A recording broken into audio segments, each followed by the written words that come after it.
ಬಿಹಾರ್ ಕೂಡ ವಾಹಿನಿಗೆ ಸ್ವಾಗತ.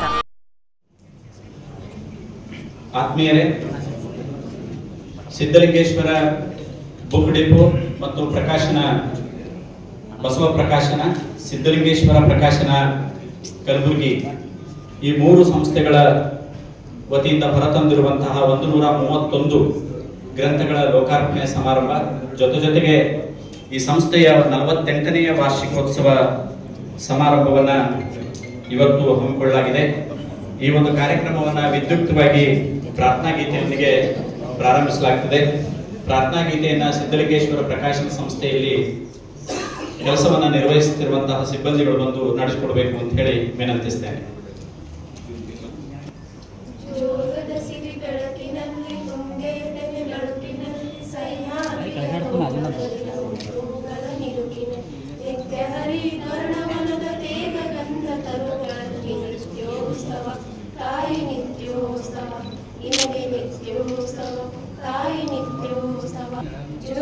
ಸಿರಿ ಬೆಳಕಿನಲ್ಲಿ ತುಂಗೆಯತೆನೆ ಬಳುಕಿನಲ್ಲಿ ಸಹ್ಯಾದ್ರಿಯ ಲೋಹದಲ್ಲಿನ ಉತ್ತುಂಗದ ನಿಲುಕಿನ ನಿತ್ಯ ಹರಿದ್ವರ್ಣವನದ ತೇಗ ಗಂಧ ತರುಗಳಲ್ಲಿ ನಿತ್ಯೋತ್ಸವ ತಾಯಿ ನಿತ್ಯೋತ್ಸವ ನಿನಗೆ ನಿತ್ಯೋತ್ಸವ ತಾಯಿ ನಿತ್ಯೋತ್ಸವ.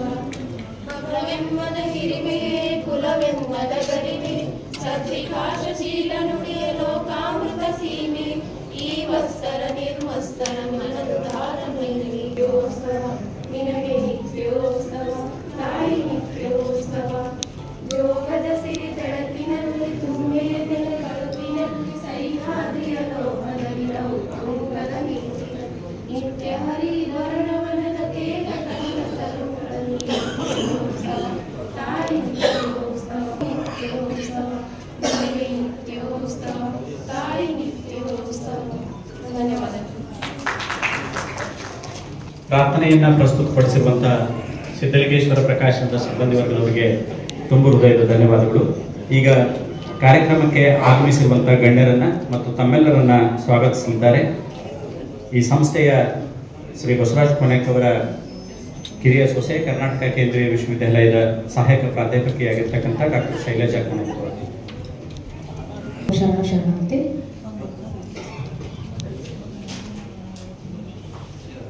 ಶ್ರೀ ಸಿದ್ಧಲಿಂಗೇಶ್ವರ ಬುಕ್ ಡಿಪೋ ಮತ್ತು ಪ್ರಕಾಶನ ಕಲಬುರಗಿ, ಶ್ರೀ ಬಸವ ಪ್ರಕಾಶನ ಕಲಬುರಗಿ, ಶ್ರೀ ಸಿದ್ಧಲಿಂಗೇಶ್ವರ ಪ್ರಕಾಶನ ಕಲಬುರಗಿ ಈ ಮೂರು ಸಂಸ್ಥೆಯ ಸಂಯುಕ್ತಾಶ್ರಯದಲ್ಲಿ ಇಂದು 48ನೇ ವಾರ್ಷಿಕೋತ್ಸವ ಹಾಗೂ 131 ಗ್ರಂಥಗಳ ಲೋಕಾರ್ಪಣೆ ಸಮಾರಂಭಕ್ಕೆ ತಮ್ಮೆಲ್ಲರಿಗೂ ಸ್ವಾಗತವನ್ನು ಕೋರುತ್ತೇನೆ.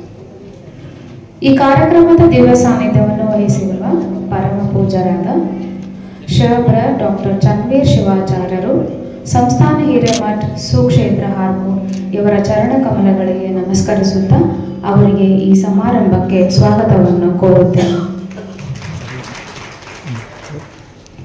ಈ ಕಾರ್ಯಕ್ರಮದ ಉದ್ಘಾಟಕರಾಗಿ ಆಗಮಿಸಿರುವ ಡಾಕ್ಟರ್ ಶರಣ ಪ್ರಕಾಶ್ ಪಾಟೀಲ್, ಮಾನ್ಯ ವೈದ್ಯಕೀಯ ಶಿಕ್ಷಣ ಹಾಗೂ ಕೌಶಲ್ಯಾಭಿವೃದ್ಧಿ ಸಚಿವರಾದ ಕರ್ನಾಟಕ ಸರ್ಕಾರ, ಇವರಿಗೂ ಕೂಡ ತುಂಬ ಹೃದಯದ ಸ್ವಾಗತವನ್ನು ಕೋರುತ್ತೇನೆ. ಈ ಗ್ರಂಥಗಳ ಲೋಕಾರ್ಪಣೆಯನ್ನು ನೆರವೇರಿಸಲು ಆಗಮಿಸಿರುವ ನಮ್ಮ ನಿಮ್ಮೆಲ್ಲರ ನೆಚ್ಚಿನ ತುಂಬ ಸರಳ ಜೀವಿಯಾದ ಡಾಕ್ಟರ್ ಹೇಮಾ ಪಟ್ಟಣ್ ಶೆಟ್ಟಿ, ಹಿರಿಯ ಸಾಹಿತಿಗಳು, ಧಾರವಾಡ, ಇವರಿಗೂ ಕೂಡ ಈ ಸಮಾರಂಭಕ್ಕೆ ಸ್ವಾಗತವನ್ನು ಕೋರುತ್ತೇನೆ. ಈ ಸಮಾರಂಭದಲ್ಲಿ ಉಪಸ್ಥಿತರಿರುವ ಲಿಂಗರಾಜ್ ಅಪ್ಪನವರಿಗೂ ಕೂಡ ಈ ಸಮಾರಂಭಕ್ಕೆ ಸ್ವಾಗತವನ್ನು ಕೋರುತ್ತೇನೆ. ಈ ಗ್ರಂಥಗಳ ಕುರಿತು ಮಾತನಾಡಲಿರುವ ಪ್ರೊಫೆಸರ್ ಶಿವರಾಜ್ ಪಾಟೀಲ್ ಸರ್, ಸಲಹಾ ಸಮಿತಿಯ ಹಿರಿಯ ಸದಸ್ಯರು, ಇವರಿಗೂ ಕೂಡ ಈ ಸಮಾರಂಭಕ್ಕೆ ಸ್ವಾಗತವನ್ನು ಕೋರುತ್ತೇನೆ. ಈ ಕಾರ್ಯಕ್ರಮದ ಅಧ್ಯಕ್ಷತೆಯನ್ನು ವಹಿಸಿರುವ ಡಾಕ್ಟರ್ ಬಸವರಾಜ್ ಜಿ ಕೋನೆಕ್, ಸಂಸ್ಥಾಪಕರು, ಶ್ರೀ ಸಿದ್ಧಲಿಂಗೇಶ್ವರ ಬುಕ್ ಡಿಪೋ ಮತ್ತು ಪ್ರಕಾಶನ ಕಲಬುರಗಿ, ಇವರಿಗೂ ಕೂಡ ಸ್ವಾಗತವನ್ನು ಕೋರುತ್ತೇನೆ. ಪ್ರಕಾಶನ ಸಂಸ್ಥೆಯ ಸಲಹಾ ಸಮಿತಿ ಸದಸ್ಯರಾದ doctor Meenakshi Bai, doctor H T. Pote, doctor Swamirao Kulkarni, doctor G C. Linganna, doctor Gavisiddappa Patil, doctor Jayadevi Gaikwad, doctor Kavyashree Mahagaonkar, doctor Sharanabasappa Odankeri ಇವರಿಗೂ ಕೂಡ ಈ ಸಮಾರಂಭಕ್ಕೆ ಸ್ವಾಗತವನ್ನು ಕೋರುತ್ತೇನೆ. ಈ ಸಮಾರಂಭದಲ್ಲಿ ಪುಸ್ತಕಗಳ ಲೋಕಾರ್ಪಣೆಯನ್ನು ಆಗಮಿಸಿರುವ ಲೇಖಕರಿಗೂ, ಪುಸ್ತಕ ವ್ಯಾಪಾರಿಗಳಿಗೂ, ಮಾಧ್ಯಮ ವೃಂದಗಳಿಗೂ ಹಾಗೂ ಸಮಸ್ತ ಕೋನೆ ಕುಟುಂಬ ಹಾಗೂ ಸ್ನೇಹಿತರಾದಂತಹ ಬಂಧು ಬಾಂಧವರಿಗೂ ಕೂಡ ಇಲ್ಲಿ ನೆರೆದಂಥ ಎಲ್ಲರಿಗೂ ಕೂಡ ಮತ್ತೊಮ್ಮೆ ಮಗದೊಮ್ಮೆ ಈ ಕಾರ್ಯಕ್ರಮಕ್ಕೆ ಸ್ವಾಗತವನ್ನು ಬಯಸುತ್ತೇನೆ. ಶರಣಾರ್ಥಿ. ಸರ್ವರನ್ನ ಸ್ವಾಗತಿಸಿರುವಂಥ ಡಾಕ್ಟರ್ ಶೈಲಜಾ ಕೋನೆಕ್ ಅವರಿಗೆ ತುಂಬು ಹೃದಯದ ಧನ್ಯವಾದಗಳು. ಈಗ ಕಾರ್ಯಕ್ರಮದ ಮುಖ್ಯ ಘಟ್ಟ ಇವತ್ತಿನ ಈ ಪುಸ್ತಕ ಲೋಕಾರ್ಪಣೆ ಮತ್ತು 48ನೇ ವಾರ್ಷಿಕೋತ್ಸವ ಸಮಾರಂಭವನ್ನು ದೀಪ ಬೆಳಗಿಸುವುದರ ಮೂಲಕ ಉದ್ಘಾಟಿಸಬೇಕು ಅಂತ ಹೇಳಿ ಕರ್ನಾಟಕ ಸರ್ಕಾರದ ಮಾನ್ಯ ವೈದ್ಯಕೀಯ ಶಿಕ್ಷಣ ಹಾಗೂ ಕೌಶಲ್ಯಾಭಿವೃದ್ಧಿ ಸಚಿವರು ಆದಂಥ ಡಾಕ್ಟರ್ ಶರಣ್ ಪ್ರಕಾಶ್ ಪಾಟೀಲ್ ಅವರನ್ನು ಮತ್ತು ಎಲ್ಲ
ದೀಪ ಬೆಳಗಿಸುವುದರ ಮೂಲಕ ಕಾರ್ಯಕ್ರಮಕ್ಕೆ ಚಾಲನೆಯನ್ನು ನೀಡಿರುವಂಥ ಮಾನ್ಯ ಸಚಿವರಿಗೂ ಮತ್ತು ಪೂಜ್ಯರಿಗೂ, ವೇದಿಕೆ ಮೇಲೆ ಇರ್ತಕ್ಕಂಥ ಗಣ್ಯರಿಗೂ ತುಂಬು ಹೃದಯದ ಧನ್ಯವಾದಗಳು. ಆತ್ಮೀಯರೇ, ಸಿದ್ಧಲಿಂಗೇಶ್ವರ ಬಹುದೀಪ ಮತ್ತು ಪ್ರಕಾಶನ, ಬಸವ ಪ್ರಕಾಶನ ಹಾಗೂ ಸಿದ್ಧಲಿಂಗೇಶ್ವರ ಪ್ರಕಾಶನದ 3 ಸಂಸ್ಥೆಗಳ ಪರವಾಗಿ 131 ಕೃತಿಗಳ ಲೋಕಾರ್ಪಣೆ ಸಮಾರಂಭ ಮತ್ತು 48ನೇ ವಾರ್ಷಿಕೋತ್ಸವ ಸಮಾರಂಭ ಈಗಾಗಲೇ ದೀಪ ಬೆಳಗಿಸುವುದರ ಮೂಲಕ ಮಾನ್ಯ ಸಚಿವರು ಉದ್ಘಾಟಿಸಿದ್ದಾರೆ. ಇವತ್ತು ಸಿದ್ಧಲಿಂಗೇಶ್ವರ ಪ್ರಕಾಶನ ಸಂಸ್ಥೆ ಹೊರತಂದಿರುವಂಥ 131 ಪುಸ್ತಕಗಳನ್ನು ಲೋಕಾರ್ಪಣೆಗೊಳಿಸಬೇಕು ಅಂತ ಹೇಳಿ ನಾಡಿನ ವಿದ್ವಾಂಸರು, ಹಿರಿಯ ಸಾಹಿತಿಗಳಾಗಿರುವಂಥ ಡಾಕ್ಟರ್ ಹೇಮಾ ಪಟ್ಟಣ ಶೆಟ್ಟಿ ಅವರಲ್ಲಿ ವಿನಂತಿಸ್ತಾ ಈ ಒಂದು ಕಾರ್ಯಕ್ರಮದಲ್ಲಿ ಪೂಜ್ಯರು, ಮಾನ್ಯ ಸಚಿವರು ಮತ್ತು ವೇದಿಕೆ ಮೇಲಿರ್ತಕ್ಕಂಥ ಗಣ್ಯರು ಭಾಗವಹಿಸಬೇಕು ಅಂತ ಹೇಳಿ ವಿನಂತಿಸ್ತೇನೆ. ಸಿದ್ಧಲಿಂಗೇಶ್ವರ ಪ್ರಕಾಶನ ಪ್ರತಿ ವರ್ಷ ತಾನು ಮಾಡಿರ್ತಕ್ಕಂಥ ದಾಖಲೆಯನ್ನು ತಾನೇ ಮುಗಿದುಕೊಳ್ತಿರ್ತಕ್ಕಂಥದ್ದು ಬಹಳ ವಿಶೇಷ. ಕಳೆದ ವರ್ಷ 121 ಪುಸ್ತಕಗಳನ್ನು ಇದೇ ಒಂದು ಆವರಣದಲ್ಲಿ ಲೋಕಾರ್ಪಣೆಗೊಳಿಸಿತ್ತು. ಈ ವರ್ಷ 131 ಪುಸ್ತಕಗಳನ್ನು ಸೇರ್ಪಡೆಗೊಳಿಸಿ ಒಟ್ಟಾರೆ 131 ಪುಸ್ತಕಗಳನ್ನು ಲೋಕಾರ್ಪಣೆಗೊಳಿಸುವುದರ ಮೂಲಕ ತನ್ನ ದಾಖಲೆಯನ್ನು ತಾನೇ ಮುಗಿದಿರ್ತಕ್ಕಂಥದ್ದು ವಿಶೇಷವಾಗಿರ್ತಕ್ಕಂಥದ್ದನ್ನು ಈ ಸಂದರ್ಭದಲ್ಲಿ ತಮಗೆ ತಿಳಿಬಯಸ್ತಾ ಈ ಲೋಕಾರ್ಪಣೆ ಮಾಡಿರ್ತಕ್ಕಂಥ ಸರ್ವರಿಗೂ ತುಂಬು ಹೃದಯದ ಧನ್ಯವಾದಗಳನ್ನು ಸಲ್ಲಿಸ್ತೇನೆ. ಆತ್ಮೀಯರೇ, ಈ ಕಾರ್ಯಕ್ರಮದ ದಿವ್ಯ ಸಾನ್ನಿಧ್ಯವನ್ನು ವಹಿಸಿರುವಂಥ ಸುಕ್ಷೇತ್ರ ಹಾರಕೂಡದ ಚನ್ನಬಸವೇಶ್ವರ ಸಂಸ್ಥಾನ ಹಿರೇಮಠದ ಪರಮ ಪೂಜ್ಯ ಶಟಸ್ಥಲ ಬ್ರಹ್ಮಿ ಶಿವಾಚಾರ್ಯ ರತ್ನ ಡಾಕ್ಟರ್ ಚನ್ನವೀರ ಶಿವಾಚಾರ್ಯರಿಗೆ ಈ ಸಂಸ್ಥೆಯ ಮುಖ್ಯಸ್ಥರಾದಂಥ ಡಾಕ್ಟರ್ ಬಸವರಾಜ್ ಕೋನೆಕ್ ಅವರು ಗೌರವಿಸಿ ಆಶೀರ್ವಾದವನ್ನು ಪಡ್ಕೊಳ್ಬೇಕು ಅಂತ ಹೇಳಿ ವಿನಂತಿಸ್ತೇನೆ. ಶಿವಾಚಾರ್ಯ ರತ್ನ ಡಾಕ್ಟರ್ ಚನ್ನವೀರ ಶಿವಾಚಾರ್ಯರಿಗೆ ಸಂಸ್ಥೆಯ ಪ್ರಕಾಶಕರಾಗಿರುವಂಥ ಡಾಕ್ಟರ್ ಬಸವರಾಜ್ ಕೋನೆಕ್ ಅವರಿಂದ ಗೌರವ ಸಮರ್ಪಣೆ. ಅದೇ ದೀಪ ಬೆಳಗಿಸುವುದರ ಮೂಲಕ ಕಾರ್ಯಕ್ರಮವನ್ನು ಉದ್ಘಾಟಿಸಿರುವಂಥ ಕರ್ನಾಟಕ ಸರ್ಕಾರದ ಮಾನ್ಯ ವೈದ್ಯಕೀಯ ಶಿಕ್ಷಣ ಹಾಗೂ ಕೌಶಲ್ಯಾಭಿವೃದ್ಧಿ ಸಚಿವರು ಆಗಿರುವಂಥ ಡಾಕ್ಟರ್ ಶರಣ್ ಪ್ರಕಾಶ್ ಪಾಟೀಲ್ ಸರ್ ಅವರಿಗೆ ಸಿದ್ಧಲಿಂಗೇಶ್ವರ ಪ್ರಕಾಶನದ ಪ್ರಕಾಶಕರು ಮತ್ತು ಡಾಕ್ಟರ್ ಬಸವರಾಜ್ ಕೋನೆಕ್ ಅವರ ಹಿರಿಯ ಮಗರಾದಂಥ ಶ್ರೀ ಸಿದ್ಧಲಿಂಗ ಕೋನೆಕ್ ಅವರು ಬಂದು ಗೌರವಿಸಬೇಕು ಅಂತ ಹೇಳಿ ವಿನಂತಿಸ್ತೇನೆ. ಇವತ್ತು ಗ್ರಂಥವನ್ನು ಲೋಕಾರ್ಪಣೆಗೊಳಿಸಿರುವಂಥ ನಾಡಿನ ವಿದ್ವಾಂಸರು ಹಿರಿಯ ಸಾಹಿತಿಗಳು ಆದಂಥ ಡಾಕ್ಟರ್ ಹೇಮಾ ಪಟ್ಟಣ ಶೆಟ್ಟಿ ಅವರಿಗೆ ಡಾಕ್ಟರ್ ಬಸವರಾಜ್ ಕೊನೆಕ್ ಅವರ ಪುತ್ರಿ ಶ್ರೀಮತಿ ಸರೋಜಾ ಕೊನೆಕ್ ಅವರು ಬಂದು ಗೌರವಿಸಬೇಕು ಅಂತ ಹೇಳಿ ವಿನಂತಿಸ್ತೇನೆ. ಅದೇ ತರನಾಗಿ ವೇದಿಕೆ ಮೇಲೆ ಆಸೀನರಾಗಿರುವಂಥ ಶರಣಬಸವೇಶ್ವರ ಸಂಸ್ಥಾನದ ಹಿರಿಯರು ಆದಂಥ ಶ್ರೀಯುತ ಲಿಂಗರಾಜಪ್ಪ ಅಪ್ಪ ಅವರಿಗೆ ಬಸವ ಪ್ರಕಾಶನದ ಪ್ರಕಾಶಕರು ಮತ್ತು ಡಾಕ್ಟರ್ ಬಸವರಾಜ್ ಕೊನೆಕ್ ಅವರ ಕಿರಿಯ ಪುತ್ರರು ಆದಂಥ ಶ್ರೀ ಶರಣಬಸವ ಡಿ ಕೊನೆಕ್ ಅವರು ಬಂದು ಗೌರವಿಸಬೇಕು ಅಂತ ಹೇಳಿ ವಿನಂತಿಸ್ತೇನೆ.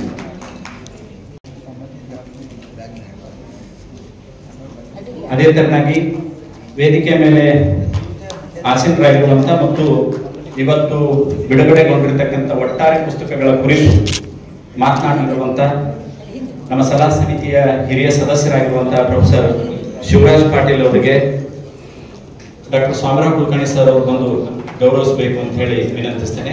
ಸಿದ್ಧಲಿಂಗೇಶ್ವರ ಪ್ರಕಾಶನ ಸಂಸ್ಥೆಯ ಸಲಹಾ ಸಮಿತಿಯ ಹಿರಿಯ ಸದಸ್ಯರಾದಂಥ ಡಾಕ್ಟರ್ ಸ್ವಾಮಿರಾವ್ ಕುಲಕರ್ಣಿ ಸರ್ ಅವರು ಬಂದು ಗೌರವಿಸಬೇಕು ಅಂತ ಹೇಳಿ ವಿನಂತಿಸ್ತೇನೆ.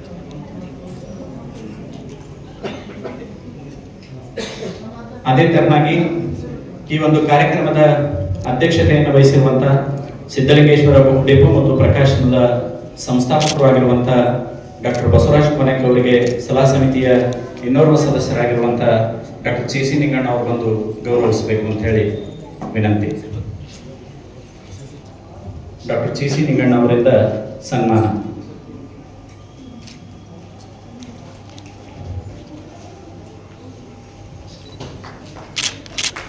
ಸನ್ಮಾನವನ್ನು ಸ್ವೀಕರಿಸಿರುವಂತಹ ವೇದಿಕೆ ಮೇಲೆ ಇರ್ತಕ್ಕಂಥ ಪೂಜ್ಯರಾದಿಯಾಗಿ ಮತ್ತು ಸನ್ಮಾನಿಸಿರುವಂತಹ ಸರ್ವರಿಗೂ ತುಂಬು ಹೃದಯದ ಧನ್ಯವಾದಗಳು.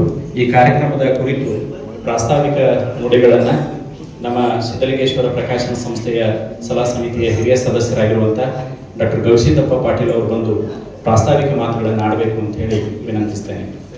48 ವರ್ಷಗಳ ಹಿಂದೆ ಶ್ರೀ ಬಸವರಾಜ್ ಕೊನೆಕ್ ಅವರು ಮಾಡ್ಯಾಳ ಅನ್ನುವಂಥ ಗ್ರಾಮದಲ್ಲಿ ಜನಿಸಿ ತಮ್ಮದೇ ಆಗಿರುವಂತಹ ಪುಸ್ತಕ ಅಂಗಡಿಯಲ್ಲಿ ಒಬ್ಬ ಸಾಮಾನ್ಯ ವ್ಯಾಪಾರಿಗಳಾಗಿ ಕೆಲಸಗಾರರಾಗಿ ಕಲಬುರಗಿಯ ಬಾವಿಕಟ್ಟೆ ಅಂಗಡಿಯಲ್ಲಿ ಬಂದು ನೆಲೆ ನಿಂತರು. ಆನಂತರದಲ್ಲಿ ಅವರ ಇಡೀ ಬದುಕು ಅತ್ಯಂತ ಶ್ರಮ ಮತ್ತು ಕಾಯಕ ಸಂಸ್ಕೃತಿಯನ್ನು ಅಳವಡಿಸಿಕೊಂಡಿರುವುದರಿಂದ ಇಡೀ ಪುಸ್ತಕದ ಮೇಲೆ ಅವರಿಗೆ ಅಪಾರವಾಗಿರ್ತಕ್ಕಂಥ ಗೌರವ ಮತ್ತು ನಾಡಿನ ಕರ್ನಾಟಕದ ಎಲ್ಲ ಮೂಲೆ ಮೂಲೆಗಳಲ್ಲಿ ಗ್ರಂಥಾಲಯ ಅಧಿಕಾರಿಗಳು, ಅದರ ಜೊತೆಯಾಗಿ ವ್ಯಾಪಾರಿಗಳು ಮತ್ತು ಈ ಪ್ರಾಚಾರ್ಯರು ಇವರೆಲ್ಲರ ಮತ್ತು ವಿದ್ವಾಂಸರ ಒಡನಾಟ ಬಂದಿರುವುದರಿಂದ ನಾನು ಕೂಡ ಪುಸ್ತಕ ಪ್ರಕಾಶನ ಸಂಸ್ಥೆಯನ್ನು ಯಾಕೆ ಪ್ರಾರಂಭಿಸಬಾರದು ಅಂತಂದೇಳಿ 12/12/1977ರಲ್ಲಿ ಶ್ರೀ ಸಿದ್ಧಲಿಂಗೇಶ್ವರ ಬುಕ್ ಡಿಪೋ ಮತ್ತು ಪ್ರಕಾಶನ ಎನ್ನುವಂಥ ಸಂಸ್ಥೆಯನ್ನು ಕಟ್ಟಿ ಕೇವಲ 3,000 ರೂಪಾಯಿಯ ಒಂದು ಡಬ್ಬ ಅಂಗಡಿಯನ್ನು ಪ್ರಾರಂಭಿಸಿ ಅಲ್ಲಿಂದ ಇವರ ಯಾತ್ರೆ ಪ್ರಾರಂಭವಾಗಿದ್ದು ಹಿಂತಿರುಗಿ ನೋಡಲೇ ಇಲ್ಲ. ಯಾಕಂದರೆ ಬಹಳಷ್ಟು ಕಷ್ಟಪಟ್ಟು ಶ್ರಮದಿಂದ ತಮ್ಮದೇ ಆಗಿರ್ತಕ್ಕಂಥ ಕಾಯಕ, ಬಸವ ಸಂಸ್ಕೃತಿ, ಶರಣಬಸವೇಶ್ವರರು ಮತ್ತು ಅದಕ್ಕಿಂತ ಹೆಚ್ಚಾಗಿ ಸಿದ್ಧಲಿಂಗೇಶ್ವರರ ಮೇಲೆ ಅಪಾರವಾಗಿರ್ತಕ್ಕಂಥ ಗೌರವ ಮತ್ತು ಪ್ರೀತಿಯನ್ನು ಇಟ್ಟುಕೊಂಡು ಭಕ್ತಿಯಿಂದ ತಮ್ಮ ಕಾಯಕವನ್ನು ಪ್ರಾರಂಭಿಸಿದರು. ಆ ಕಾಯಕದಿಂದ ಬಂದಿರತಕ್ಕಂಥ ಅವರ ಪುಸ್ತಕ ಸಂಸ್ಕೃತಿ ಇದುವರೆಗೂ ಅವರು ತಮ್ಮ ಪತ್ನಿಯ ಹೆಸರಲ್ಲಿ ಶ್ರೀ ಬಸವ ಪ್ರಕಾಶನವನ್ನು 1992ರಲ್ಲಿ ಪ್ರಾರಂಭಿಸಿದರು. ಆನಂತರದಲ್ಲಿ ತಮ್ಮ ಪ್ರಕಾಶನ ಸಂಸ್ಥೆಯ 25 ವರ್ಷದ ಬೆಳ್ಳಿ ಹಬ್ಬದ ಸಂದರ್ಭದಲ್ಲಿ 2002ರಲ್ಲಿ ತಮ್ಮ ಮಗ ಸಿದ್ಧಲಿಂಗ ಅವರ ಹೆಸರಿನಲ್ಲಿ ಶ್ರೀ ಸಿದ್ಧಲಿಂಗೇಶ್ವರ ಪ್ರಕಾಶನ ಎನ್ನುವಂಥದ್ದನ್ನು ಪ್ರಾರಂಭಿಸಿ ಬೆಳ್ಳಿ ಹಬ್ಬವನ್ನು ಆಚರಿಸಿ ಕಲ್ಯಾಣ ಕರ್ನಾಟಕ ಭಾಗದ 25 ಕೃತಿಗಳ ಲೇಖಕರ ಕೃತಿಗಳನ್ನು ಪ್ರಕಟಿಸುವುದರ ಮೂಲಕವಾಗಿ ಒಂದು ದಾಖಲೆಯನ್ನು ನಿರ್ಮಿಸಿದರು. ಆನಂತರ ತಮ್ಮ 60ನೇ ವರ್ಷದ ಷಷ್ಠಾಬ್ದಿ ಸಮಾರಂಭವನ್ನು ಆಚರಿಸುವಂಥ ಸಂದರ್ಭದಲ್ಲಿ 60 ನಾಡಿನ ಮೌಲಿಕ ಗ್ರಂಥಗಳನ್ನು ಪ್ರಕಟಿಸುವುದರ ಮೂಲಕವಾಗಿ ಇಡೀ ಕರ್ನಾಟಕಕ್ಕೆ ಪರಿಚಯವಾಗಿರ್ತಕ್ಕಂಥವರು ಶ್ರೀ ಬಸವರಾಜ್ ಕೊನೆಕ್ ಅವರು. ಅವರ ಬಸವರಾಜ್ ಕೊನೆಕ್ ಅಂದರೆ ಯಾರಿಗೂ ಕೂಡ ಹೆಚ್ಚು ಗೊತ್ತಾಗೋದಿಲ್ಲ. ಶ್ರೀ ಸಿದ್ಧಲಿಂಗೇಶ್ವರ ಅಂದ್ರೆ ಸಾಕು ಅವರು ಬಸವರಾಜ ಕೊನೇಕ್ ಅಂತಂದೇಳಿ ಗುರುತಿಸುವುದರ ಮಟ್ಟಿಗೆ ಕರ್ನಾಟಕ ರಾಜ್ಯದ ತುಂಬೆಲ್ಲ ಶ್ರೀ ಸಿದ್ಧಲಿಂಗೇಶ್ವರರಾಗಿ ಪ್ರಸಿದ್ಧಿಯನ್ನು ಹೊಂದಿರತಕ್ಕಂಥ ಬಸವರಾಜ ಕೊನೇಕ್ ಅವರು ಇದುವರೆಗೂ 3675ಕ್ಕೂ ಹೆಚ್ಚು ಗ್ರಂಥಗಳನ್ನು ಪ್ರಕಟಣೆಯನ್ನು ಮಾಡಿದ್ದಾರೆ. ಈ ಭಾಗದಲ್ಲಿ ಕಲ್ಯಾಣ ಕರ್ನಾಟಕದಲ್ಲಿ ಮಾತ್ರ ಸೀಮಿತವಾಗಿರ್ತಕ್ಕಂಥ ಈ ಪ್ರಕಾಶನ ಸಂಸ್ಥೆ ಮುಂದೆ ಕರ್ನಾಟಕದ ನಾಡಿನ ಎಲ್ಲ ಮೂಲೆ ಮೂಲೆಗಳಲ್ಲಿಯೂ ಸಹಿತ ಅವರ ಗ್ರಂಥಗಳು ಎಲ್ಲ ಪ್ರಕಾಶನ ಸಂಸ್ಥೆ ಮತ್ತು ಪುಸ್ತಕದ ಮಾರಾಟದ ಅಂಗಡಿಯಲ್ಲಿ ಸಿಗುವಂಥದ್ದನ್ನು ನಾವು ನೋಡ್ತಾ ಇದ್ದೇವೆ. ಅಂದರೆ ಅಷ್ಟು ಮೌಲಿಕವಾಗಿರ್ತಕ್ಕಂಥ ಕೃತಿಗಳನ್ನು ಪ್ರಕಟಿಸಿರ್ತಕ್ಕಂಥವು. ಬೆಂಗಳೂರಿನ ಪ್ರತಿಷ್ಠಿತ ಪುಸ್ತಕ ಪ್ರಕಾಶನ ಸಂಸ್ಥೆಯಲ್ಲಿ ಅವರ ಪುಸ್ತಕವನ್ನು ಇಡಬೇಕು ಅಂತಂದೇಳಿ ಕೊಟ್ಟಾಗ ನಮಗೆ ಇಡಲಿಕ್ಕೆ ಜಾಗವೂ ಕೂಡ ಇಲ್ಲ, ಅದಕ್ಕೆ ನಿಮ್ಮ ಕೃತಿಗಳನ್ನು ತೆಗೆದುಕೊಂಡು ಹೋಗ್ರಿ ಅನ್ನುವಂಥ ಮಾತುಗಳನ್ನು ಹೇಳಿದಾಗ ಬಸವರಾಜ ಕೊನೇಕ್ ಅವರಿಗೆ ಬಹಳಷ್ಟು ಮನಸ್ಸಿಗೆ ನೋವಾಗಿ, ನನ್ನ ಕೃತಿಗಳು, ನನ್ನ ಭಾಗದ ಲೇಖಕರ ಕೃತಿಗಳು ಆ ಪ್ರಕಾಶನ ಸಂಸ್ಥೆಯಲ್ಲಿ ಅವರೇ ಖರೀದಿಯನ್ನು ಮಾಡಬೇಕು ಅನ್ನುವಂಥ ಮನೋಭಾವನೆಯನ್ನು ಇಟ್ಟುಕೊಂಡು ತಮ್ಮ ಕಾಯಕ ಹಿಡಿದಾಟ ಛಲವನ್ನು ಅವರು ಮುಂದುವರಿಸಿಕೊಂಡು ಬಂದರು. ಕೊನೆಗೆ 1-2 ವರ್ಷಗಳಲ್ಲಿ ಆ ಪ್ರಕಾಶನ ಮತ್ತು ಮಾರಾಟ ಪುಸ್ತಕ ಮಾರಾಟದ ಅಂಗಡಿಯವರು ಆ ಕೃತಿಗಳನ್ನು ಖರೀದಿಸುವ ವ್ಯವಸ್ಥೆಯನ್ನು ಮಾಡಿದಾಗ ಅವರು ಸಂತೋಷವನ್ನು ಪಟ್ಟರು. ಅಂದರೆ ನಮ್ಮ ಕಲ್ಯಾಣ ಕರ್ನಾಟಕ ಭಾಗದ ಲೇಖಕರಲ್ಲಿ ಒಳ್ಳೊಳ್ಳೆಯ ಲೇಖಕರಿದ್ದಾರೆ. ಒಂದು ಸಾಹಿತ್ಯದ ಹಲವಾರು ಪ್ರಕಾರಗಳಲ್ಲಿ ಕೃತಿಗಳನ್ನು ರಚಿಸುವಂಥ ಸಾಮರ್ಥ್ಯ ಇದೆ ಅನ್ನೋದನ್ನು ಎತ್ತಿ ತೋರಿಸುವಂಥ ಕೆಲಸವನ್ನು ಶ್ರೀ ಬಸವರಾಜ ಕೊನೇಕ್ ಅವರು ಮಾಡಿಕೊಂಡು ಬಂದಿದ್ದಾರೆ. ಈ ಕಾರಣಕ್ಕಾಗಿ ಇವತ್ತು ಇಡೀ ನಾಡಿನ ತುಂಬ ಪಠ್ಯಪುಸ್ತಕಗಳನ್ನು ಪ್ರಕಟಿಸಿದ್ದಾರೆ. ಗುಲ್ಬರ್ಗಾ ವಿಶ್ವವಿದ್ಯಾಲಯ, ಬೀದರ್ ವಿಶ್ವವಿದ್ಯಾಲಯ, ರಾಯಚೂರು ವಿಶ್ವವಿದ್ಯಾಲಯ, ಬೆಳಗಾವಿ ವಿಶ್ವವಿದ್ಯಾಲಯ, ಬಳ್ಳಾರಿ ವಿಶ್ವವಿದ್ಯಾಲಯ, ಹೀಗೆ ಹಲವಾರು ವಿಶ್ವವಿದ್ಯಾಲಯಗಳ ಪಠ್ಯಪುಸ್ತಕಗಳನ್ನು ಪ್ರಕಟವನ್ನು ಮಾಡಿ ಸಕಾಲಕ್ಕೆ ಅವರು ಏನು ಮಾಡಿದ್ದಾರೆ ಅಂದರೆ ಅವುಗಳನ್ನು ವಿದ್ಯಾರ್ಥಿಗಳಿಗೆ ಮುಟ್ಟುವ ಹಾಗೆ ವ್ಯವಸ್ಥೆಯನ್ನು ಮಾಡಿದ್ದಾರೆ. 2001 ಮತ್ತು 2002ರಲ್ಲಿ 8 ಸರ್ಕಾರಿ ಪ್ರೌಢಶಾಲೆಯ ಶಿಕ್ಷಣ ಪಠ್ಯಪುಸ್ತಕಗಳನ್ನು ಮಾರಾಟವನ್ನು ಮಾಡಿ ಸಮರ್ಪಕವಾಗಿರ್ತಕ್ಕಂತಹ ಇಡೀ ಕರ್ನಾಟಕಕ್ಕೆ ಸರಬರಾಜು ಮಾಡಿ ಅತ್ಯಂತ ಪ್ರತಿಷ್ಠಿತ ಮತ್ತು ಅಷ್ಟೇ ಸಮರ್ಪಕವಾಗಿ ಮಾಡಿರೋದರಿಂದ ಇಡೀ ಶಿಕ್ಷಣ ಇಲಾಖೆಯಲ್ಲಿ ಅವರ ಹೆಸರು ಚಿರಸ್ಥಾಯಿಯಾಗಿರುವಂಥ ರೀತಿಯಲ್ಲಿ ಇರುವಂಥದ್ದನ್ನು ನಾವು ಕಾಣ್ತೀವಿ. ಅಂದರೆ ಅವರಿಗೆ ಕೊಟ್ಟಿರ್ತಕ್ಕಂಥ ಕೆಲಸ ಅದು ಸಣ್ಣದಿರಲಿ ದೊಡ್ಡದಿರಲಿ ಅದನ್ನು ಅತ್ಯಂತ ಶ್ರಮದಿಂದ, ಸಂಯಮದಿಂದ, ಪ್ರೀತಿಯಿಂದ ಮತ್ತು ಅಚಲವಾಗಿರ್ತಕ್ಕಂಥ ಭಕ್ತಿಯಿಂದ ಅವರು ಕೆಲಸವನ್ನು ಮಾಡಿರ್ತಕ್ಕಂಥದ್ದು ಈ ಒಂದು ಪಠ್ಯಪುಸ್ತಕ ಇಡೀ ಸರಬರಾಜು ಕರ್ನಾಟಕ ರಾಜ್ಯಕ್ಕೆ ಮಾಡಿರ್ತಕ್ಕಂಥದ್ದು ಅವರಿಗೆ ಸಂದಿರ್ತಕ್ಕಂಥ ಒಂದು ಗೌರವ. ಈ ವರ್ಷವೂ ಕೂಡ ಬೆಳಗಾವಿ ಮತ್ತು ಕಲಬುರಗಿ ವಿಭಾಗದ ಪಠ್ಯಪುಸ್ತಕಗಳನ್ನು ಸಹಿತ ಅಲ್ಲಿಗೆ ಖರೀದಿ ಮಾಡಲಿಕ್ಕೆ ಅಲ್ಲಿ ಅವಕಾಶವನ್ನು ಕೊಟ್ಟಿರ್ತಕ್ಕಂಥದ್ದು ಇದೇ ಕಾರಣಕ್ಕಾಗಿ. ಇಂಥ ಇಲ್ಲಿರುವಂಥ ಗುಲ್ಬರ್ಗಾ ವಿಶ್ವವಿದ್ಯಾಲಯ ಪ್ರಾರಂಭವಾದ ಮೇಲೆ ಅದಕ್ಕೆ ತಕ್ಕಂತೆ ಸಿಲೆಬಸ್ಸಿಗೆ ತಕ್ಕಂತೆ ಪಠ್ಯಕ್ರಮಕ್ಕೆ ಅನುಗುಣವಾಗಿರ್ತಕ್ಕಂಥ ಸಿಲೆಬಸ್ಸು ಇರದೇ ಇರುವಂಥದ್ದನ್ನು ಕಂಡು ಇಲ್ಲಿರುವಂಥ ಪ್ರಾಧ್ಯಾಪಕರು ಅವರ ಮನೆಗೆ ಹೋಗಿ ಪಠ್ಯಪುಸ್ತಕಗಳನ್ನು ಬರೆಸುವುದಕ್ಕೆ ಹಚ್ಚಿ ಪಠ್ಯಪುಸ್ತಕಗಳನ್ನು ಮಾಡಿ ಇವತ್ತು ಇಡೀ ಕರ್ನಾಟಕದ ಎಲ್ಲ ರಾಜ್ಯಗಳಲ್ಲಿ, ನಮ್ಮ ಎಲ್ಲ ಜಿಲ್ಲೆಗಳಲ್ಲಿ ಸಿಗುವಂಥ ವ್ಯವಸ್ಥೆಯನ್ನು ಬಸವರಾಜ ಕೊನೇಕ್ ಅವರು ಮಾಡಿದ್ದಾರೆ. ಅದರಲ್ಲಿ ಪ್ರೊಫೆಸರ್ ರಾಮಚಂದ್ರ ಜೋಶಿ ಅವರು ಸಮಾಜಶಾಸ್ತ್ರದ್ದು ಇವತ್ತು ಕರ್ನಾಟಕದ ಎಲ್ಲ ಮೂಲೆ ಮೂಲೆಗಳಲ್ಲಿ ಸಿಗುವಂಥದ್ದು. ಅದೇ ರೀತಿಯಾಗಿ BP ಹೂಗಾರ್ ಅವರ ಇತಿಹಾಸ ಪುಸ್ತಕ, ಈ ರೀತಿಯಾಗಿರ್ತಕ್ಕಂಥ ಎಲ್ಲ ವಿಷಯಗಳನ್ನು ಅತ್ಯಂತ ಸಮರ್ಪಕವಾಗಿ ಬಸವರಾಜ ಕೊನೇಕ್ ಅವರು ಒಬ್ಬ ನುರಿತವಾಗಿರ್ತಕ್ಕಂಥ ಪ್ರಾಧ್ಯಾಪಕ, ಸಮಾಜಶಾಸ್ತ್ರ, ಇನ್ನು ಹಲವಾರು ಲೇಖಕರನ್ನು ಸಹಿತ ಇಲ್ಲಿರುವಂಥ ಉಪನ್ಯಾಸಕರನ್ನು ಲೇಖಕರನ್ನಾಗಿ ಪರಿವರ್ತಿಸುವಂಥ ಕೆಲಸವನ್ನು ಬಸವರಾಜ ಕೊನೇಕ್ ಅವರು ಮಾಡಿದ್ದಾರೆ. ಜನಪ್ರಿಯ ಮಾಲಿಕೆಯಲ್ಲಿ, ತಾಲೂಕಾ ದರ್ಶನ ಮಾಲಿಕೆಯಲ್ಲಿ ಮತ್ತು ಸಾಹಿತ್ಯ ಮಾಲಿಕೆಯಲ್ಲಿ, ಪಠ್ಯಪುಸ್ತಕದಲ್ಲಿ ಹೀಗೆ ಹಲವಾರು ಕೃತಿಗಳನ್ನು ರಚಿಸುವುದರ ಮೂಲಕವಾಗಿ, ಪ್ರಕಟಣೆಯನ್ನು ಮಾಡುವುದರ ಮೂಲಕವಾಗಿ ಹೊಸ ಹೊಸ ಲೇಖಕರಿಗೆ, ಯುವ ಬರಹಗಾರರಿಗೆ ಪ್ರೋತ್ಸಾಹವನ್ನು ಕೊಡ್ತಕ್ಕಂಥ ಕೆಲಸವನ್ನು ಬಸವರಾಜ ಕೊನೇಕ್ ಅವರು ಮಾಡಿದ್ದಾರೆ.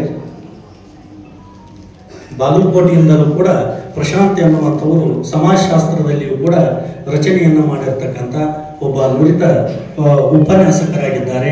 ಅಂಥವರ ಕೃತಿಗಳನ್ನು ಸಹಿತ ಇಲ್ಲಿ ಪ್ರಕಟಿಸಿರತಕ್ಕಂಥದ್ದು ಶ್ಲಾಘನೀಯವಾದದ್ದು. ಈ ರೀತಿಯಾಗಿ ಪ್ರತಿ ವರ್ಷ ಈಗಾಗಲೇ ಬಂದಿರತಕ್ಕಂಥ ಇವತ್ತು 131 ಕೃತಿಗಳು ಲೋಕಾರ್ಪಣೆಯಾಗುವಂಥ ಸಂದರ್ಭದಲ್ಲಿ ಇಲ್ಲಿ ಇರ್ತಕ್ಕಂಥ ಜನಪ್ರಿಯ ಮಾಲಿಕೆಗಳು 31. ಅಲ್ಲಿ ಶರಣರು, ದಾಸರು, ಸಂತರು, ರಾಜಕೀಯ ಶಿಕ್ಷಣ ಚಿಂತಕರು ಇವರೆಲ್ಲರೂ ಕೂಡ ಒಂದೊಂದೇ ಪುಸ್ತಕ ಅತ್ಯಂತ ಮೌಲ್ಯವಾಗಿರ್ತಕ್ಕಂಥ ರೀತಿಯಲ್ಲಿ ಪ್ರಕಟಗೊಂಡಿರ್ತಕ್ಕಂಥದ್ದು. ಸಾಹಿತ್ಯ ಕೃತಿಗಳು 26 ಕೃತಿಗಳು. ಉಳಿದೆಲ್ಲ ಪಠ್ಯ ಪುಸ್ತಕಗಳನ್ನು ಪ್ರಕಟಿಸುವುದರ ಮೂಲಕವಾಗಿ ಈ ಕಲ್ಯಾಣ ಕರ್ನಾಟಕ ಭಾಗಕ್ಕೆ ಮತ್ತು ಇಡೀ ಕರ್ನಾಟಕಕ್ಕೆ ಮಾದರಿಯಾಗುವಂಥ ಕೆಲಸವನ್ನು ಡಾಕ್ಟರ್ ಬಸವರಾಜ ಕೋನೇಕ್ ಅವರು ಮಾಡ್ತಾ ಇದ್ದಾರೆ. ಆ ಕಾರಣಕ್ಕಾಗಿ ಇನ್ನೂ ಹೆಚ್ಚು ಹೆಚ್ಚು ಕೃತಿಗಳನ್ನು ಪ್ರಕಟಿಸುವುದರ ಮೂಲಕವಾಗಿ ನಮ್ಮ ರಾಜ್ಯಕ್ಕೆ ಅಷ್ಟೇ ಅಲ್ಲ ಇಡೀ ದೇಶಕ್ಕೆ ಮಾದರಿಯಾಗಲಿ ಎನ್ನುವಂಥ ಮಾತುಗಳನ್ನು ಹೇಳಿ ನನ್ನ 2 ಮಾತುಗಳನ್ನು ಮುಗಿಸ್ತೇನೆ. ನಮಸ್ಕಾರ. ತಮ್ಮ ಪ್ರಾಸ್ತಾವಿಕ ಮಾತಿನಲ್ಲಿ ಇಡೀ ಪ್ರಕಾಶನ ಸಂಸ್ಥೆಯ ಚಿತ್ರಣವನ್ನು ಹಿಡಿದಿಟ್ಟಿರುವಂಥ ಡಾಕ್ಟರ್ ಗವಿಸಿದ್ದಪ್ಪ ಪಾಟೀಲ್ ಅವರಿಗೆ ತುಂಬ ಹೃದಯದ ಧನ್ಯವಾದಗಳು. ಈಗ ಕಾರ್ಯಕ್ರಮವನ್ನು ಉದ್ಘಾಟಿಸಿರುವಂಥ ಕರ್ನಾಟಕ ಸರ್ಕಾರದ ಮಾನ್ಯ ವೈದ್ಯಕೀಯ ಶಿಕ್ಷಣ ಹಾಗೂ ಕೌಶಲ್ಯಾಭಿವೃದ್ಧಿ ಸಚಿವರು ಆಗಿರುವಂಥ ಸನ್ಮಾನ್ಯ ಶ್ರೀ ಡಾಕ್ಟರ್ ಶರಣ ಪ್ರಕಾಶ್ ಪಾಟೀಲ್ ಅವರು ಕಾರ್ಯಕ್ರಮವನ್ನು ಉದ್ದೇಶಿಸಿ ಮಾತನಾಡಬೇಕು ಅಂತ ಹೇಳಿ ಅವರಲ್ಲಿ ವಿನಂತಿಸ್ತೇನೆ. ಇವತ್ತು ವಿಶೇಷವಾಗಿ ಬಸವರಾಜ ಕೋನೇಕ್ ಅವರು ಸುಮಾರು 48 ವರ್ಷಗಳಿಂದ ಸಿದ್ಧಲಿಂಗೇಶ್ವರ ಬುಕ್ ಡಿಪೋ ಮತ್ತು ಸಿದ್ಧಲಿಂಗೇಶ್ವರ ಪ್ರಕಾಶನದ ಮೂಲಕ ಅನೇಕ ಗ್ರಂಥಗಳನ್ನು ಪ್ರಕಟಿಸಿರ್ತಕ್ಕಂಥದ್ದು ಮತ್ತು ಈ ಒಂದು ಮಾರ್ಗದಲ್ಲಿ ಭಾಳ ವರ್ಷಗಳಿಂದ ತಮ್ಮದೇ ಆಗಿರ್ತಕ್ಕಂಥ ಕಾಯಕದ ಮೂಲಕ ಅವರು ಈ ಒಂದು ಕೆಲಸದಲ್ಲಿ ಭಾಳ ಜನಪ್ರಿಯತೆ ಮತ್ತು ಲೋಕಪ್ರಿಯತೆಯನ್ನು ಕೂಡ ಗಳಿಸಿದ್ದಾರೆ. ಅವರ ಸರಳ ಸ್ವಭಾವ ಮತ್ತು ಅವರಿಗೆ ಸಾಹಿತ್ಯದಲ್ಲಿರ್ತಕ್ಕಂಥ ಆಸಕ್ತಿ ಬಹುಶಃ ಈ ಒಂದು ಕೆಲಸವನ್ನು ಒಂದು ನಿಸ್ವಾರ್ಥ ಭಾವದಿಂದ ಮಾಡಲಿಕ್ಕೆ ಪ್ರೇರಣೆ ಆಗಿದೆ ಅಂತಕ್ಕಂಥ ನನ್ನ ಭಾವನೆ. ಹಾಗಾಗಿ ವಿಶೇಷವಾಗಿ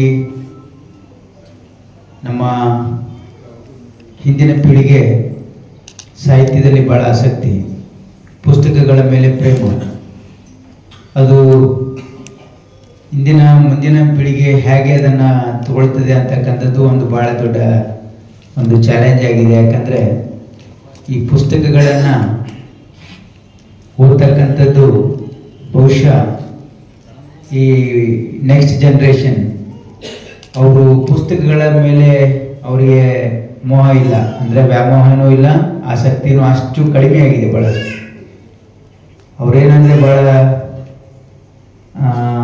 ಅವರು ಡಿಜಿಟಲ್ ಲೈಬ್ರರಿ ಇರ್ಬೋದು ಅಥವಾ ಸಾಹಿತ್ಯ ಓದ್ತಾರೆ, ಓದಲ್ಲ ಅಂತಿಲ್ಲ, ಅಂದರೆ ಕಮ್ಮಿ ಆಗಿದೆ. ಜೊತೆಗೆ ಅವರು ಭಾಳ ಅವರ ಅಟೆನ್ಷನ್ ಆಫ್ ಟೈಮ್ ಸ್ಪ್ಯಾನ್ ಭಾಳ ಕಮ್ಮಿ ಇದೆ, ಅಷ್ಟು ಪೇಷನ್ಸು ಕೂಡ ಕಮ್ಮಿ ಇದೆ. ಆದರೆ ನಮ್ಮ ಮಕ್ಕಳಲ್ಲಿ ನಾವೊಂದು ಈ ಹವ್ಯಾಸ ಓದ್ತಕ್ಕಂಥ ಹವ್ಯಾಸ ಹೆಚ್ಚಿಸ್ತಕ್ಕಂಥ ಅವಶ್ಯಕತೆ ಇದೆ ಅಂತಕ್ಕಂಥದ್ದು ನನ್ನ ಭಾವನೆ. ಯಾಕಂದರೆ ಮನುಷ್ಯ ಎಷ್ಟು ಓದ್ತಾನೆ, ವಿಶೇಷವಾಗಿ ಯಾವುದೇ ಪುಸ್ತಕವನ್ನು ಓದಲಿ, ಆ ಓದೋ ಹವ್ಯಾಸ ಇದ್ದರೆ ಖಂಡಿತವಾಗಿಯೂ ಕೂಡ ಅವರ ಭಾಳಷ್ಟು ಅವರ ಬೆಳವಣಿಗೆ ಆಗ್ತದೆ, ಅವರ ಆಲೋಚನೆಗಳು ಬದಲಾಗ್ತದೆ ಮತ್ತು ಅವರ ವಿಚಾರ ಶಕ್ತಿನೂ ಹೆಚ್ಚಾಗ್ತದೆ. ಹಾಗಾಗಿ ನಮ್ಮ ಮಕ್ಕಳಿಗೆ ನಾವು ಹೆಚ್ಚು ಓದೋದನ್ನು ಮತ್ತು ವಿಶೇಷವಾಗಿ ಪುಸ್ತಕ ಓದೋದನ್ನು, ಆ ಹವ್ಯಾಸವನ್ನು ಮತ್ತೆ ಮರುಕಳಿಸ್ಬೇಕಾಗಿರ್ತಕ್ಕಂಥ ಅವಶ್ಯಕತೆ ಇದೆ. ಅದನ್ನು ಮಾಡ್ತಕ್ಕಂಥದ್ದು ಬಿಗ್ ಚಾಲೆಂಜ್ ಇದೆ. ಆದರೂ ಕೂಡ ಬಹುಶಃ ಇದೊಂದು ಕಾಲಚಕ್ರ ಇದೆ. ಮತ್ತು ನಾವು ಯಾವ ರೀತಿಯಾಗಿ ಈಗ ನಮ್ಮ ಫ್ಯಾಷನ್ ಜಗತ್ತಿನಲ್ಲಿ ಹಳೆಯದನ್ನು ಮರುಕಳಿಸ್ತಕ್ಕಂಥದ್ದು ಅನೇಕ ಸಾರಿ ನಾವು ನೋಡಿದ್ದೀವಿ. ಆ ರೀತಿ ಮುಂದೆ ಪುಸ್ತಕ ಓದೋದೇ ಒಂದು ಹೆಚ್ಚಿನ ಹವ್ಯಾಸ ಬರ್ಬೋದು ಅಂತಕ್ಕಂಥದ್ದು ನಮ್ಮ ಒಂದು ಆಶಯ ಇದೆ. ಹಾಗಾಗಿ ಈ ಒಂದು ಒಳ್ಳೆಯ ಕೆಲಸ ಇಷ್ಟು ವರ್ಷಗಳಿಂದ ನಮ್ಮ ಬಸವರಾಜ ಕೋನೇಕ್ ಅವ್ರು ಮಾಡ್ಕೊಂಡು ಬಂದಿದ್ದಾರೆ. ಅನೇಕ ಸಾಹಿತಿಗಳಿಗೆ ಅವರ ಪುಸ್ತಕಗಳನ್ನು ಪ್ರಕಟಣೆ ಮಾಡೋದ್ರ ಮುಖಾಂತರ ಅವರ ಜೊತೆಗೆ ನಿಂತಿದ್ದಾರೆ. ಮತ್ತು ಈ ಒಂದು ಉದ್ಯೋಗದಲ್ಲಿ ಬಹಳ ವರ್ಷಗಳಿಂದ ಅವರು ತಮ್ಮದೇ ಆಗಿರ್ತಕ್ಕಂಥ ಒಂದು ಹೆಸರನ್ನು ಮಾಡಿದ್ದಾರೆ. ಅವರಿಗೆ ಅಭಿನಂದನೆಯನ್ನು ಸಲ್ಲಿಸಿ ನನಗೆ ಇಲ್ಲಿ ಕರೆಸಿ ಒಂದು ಸಮಾರಂಭದಲ್ಲಿ ಉದ್ಘಾಟಕರಾಗಿ ಮಾತಾಡಲಿಕ್ಕೆ ಅವಕಾಶ ಮಾಡಿಕೊಟ್ಟಿರ್ತಕ್ಕಂಥ ಎಲ್ಲರಿಗೂ ವಂದಿಸಿ, ನನಗೆ ಇವತ್ತು ಸ್ವಲ್ಪ ಬೆಂಗಳೂರು ಹೋಗಬೇಕಾಗಿದೆ. ಅದಕ್ಕೆ ಶಿಕ್ಷಣ ಸಚಿವರು ಹಾಗೂ ಕೌಶಲ್ಯಾಭಿವೃದ್ಧಿ ಸಚಿವರಾದಂಥ ಡಾಕ್ಟರ್ ಶರಣಪ್ರಕಾಶ್ ಪಾಟೀಲ್ ಅವರಿಗೆ ತುಂಬ ಹೃದಯದ ಧನ್ಯವಾದಗಳನ್ನು ಸಲ್ಲಿಸ್ತೇನೆ. ಅವರು ಅನ್ಯ ಕಾರ್ಯನಿಮಿತ್ತವಾಗಿ ಬೆಂಗಳೂರಿಗೆ ಪುಸ್ತಕಗಳನ್ನು ಲೋಕಾರ್ಪಣೆಗೊಳಿಸಿರುವಂಥ ನಾಡಿನ ವಿದ್ವಾಂಸರು ಹಿರಿಯ ಸಾಹಿತಿಗಳು ಆದಂಥ ಡಾಕ್ಟರ್ ಹೇಮಾ ಪಟ್ಟಣ ಶೆಟ್ಟಿ ಅವರು ಮಾತನಾಡಬೇಕು ಅಂತ ಹೇಳಿ ವಿನಂತಿಸ್ತೇನೆ. ಸಂದ ಒಂದು ಗೌರವ ಅಂತೂ ನಾವು ಭಾವಿಸ್ತೀವಿ. ನಾನು ರೈಲ್ವೆ ಸ್ಟೇಷನಿಂದ ಬರ್ತಾ ಇದ್ರೆ ಈ ಬಿಲ್ಡಿಂಗ್ ಎಲ್ಲ ನೋಡಿ ಎಷ್ಟು ಬೆಳೆದು ಬಿಟ್ಟದಲ್ಲ ಕಲಬುರಗಿ ಅಂತ ಅನಿಸ್ತಿತ್ತು. 50 ವರ್ಷದ ಮೊದಲು ನಮ್ಮ ಭಾವ ಇಲ್ಲೇ ಇದ್ರೆ ಎಸ್ ಬಿ ಕಾಲೇಜ್ನೊಳಗೆ, ಅಕ್ಕ ವಿ ಜಿ ಕಾಲೇಜ್ ಇದ್ದದ್ದು, ಅವಾಗ ಬರ್ತಿದ್ದೆ, ನೆನಪಿರ್ತಿತ್ತು. ಎಷ್ಟು ಬೆಳೆದದಲ್ಲ ಎಷ್ಟು ಹೊಸದು ಕಾಣಿಸ್ತದಿಲ್ಲ ಅಂದರೆ. ಆದರೆ ಇಲ್ಲಿ ಬಂದು ನೋಡಿದರೆ ಎಲ್ಲ ಎಷ್ಟು ಹಳಬರಲ್ಲ, ನಾವು ಎಷ್ಟು ಆಪ್ತರಲ್ಲ. ಯಾರ ಹೆಸರು ಹೇಳಿ, ಯಾರ ಹೆಸರು ಸ್ವಾಮಿರಾವ್ ಹೆಸರು ಹೇಳು, ಮೀನಾಕ್ಷಿ ಹೆಸರು ಹೇಳೋರು ಹೇಳು, ಗೌಸಿದ್ದಪ್ಪ ಅವರು ಯಾರ ಹೆಸರು ಹೇಳಿ ಯಾರು ಬಿಡಲಿ, ಎಲ್ಲರೂ ನಮ್ಮ ಹುಡುಗಿ ಸರು ಎಲ್ಲರೂ ನಮ್ಗೆ ಗೊತ್ತಿದ್ದವ್ರ.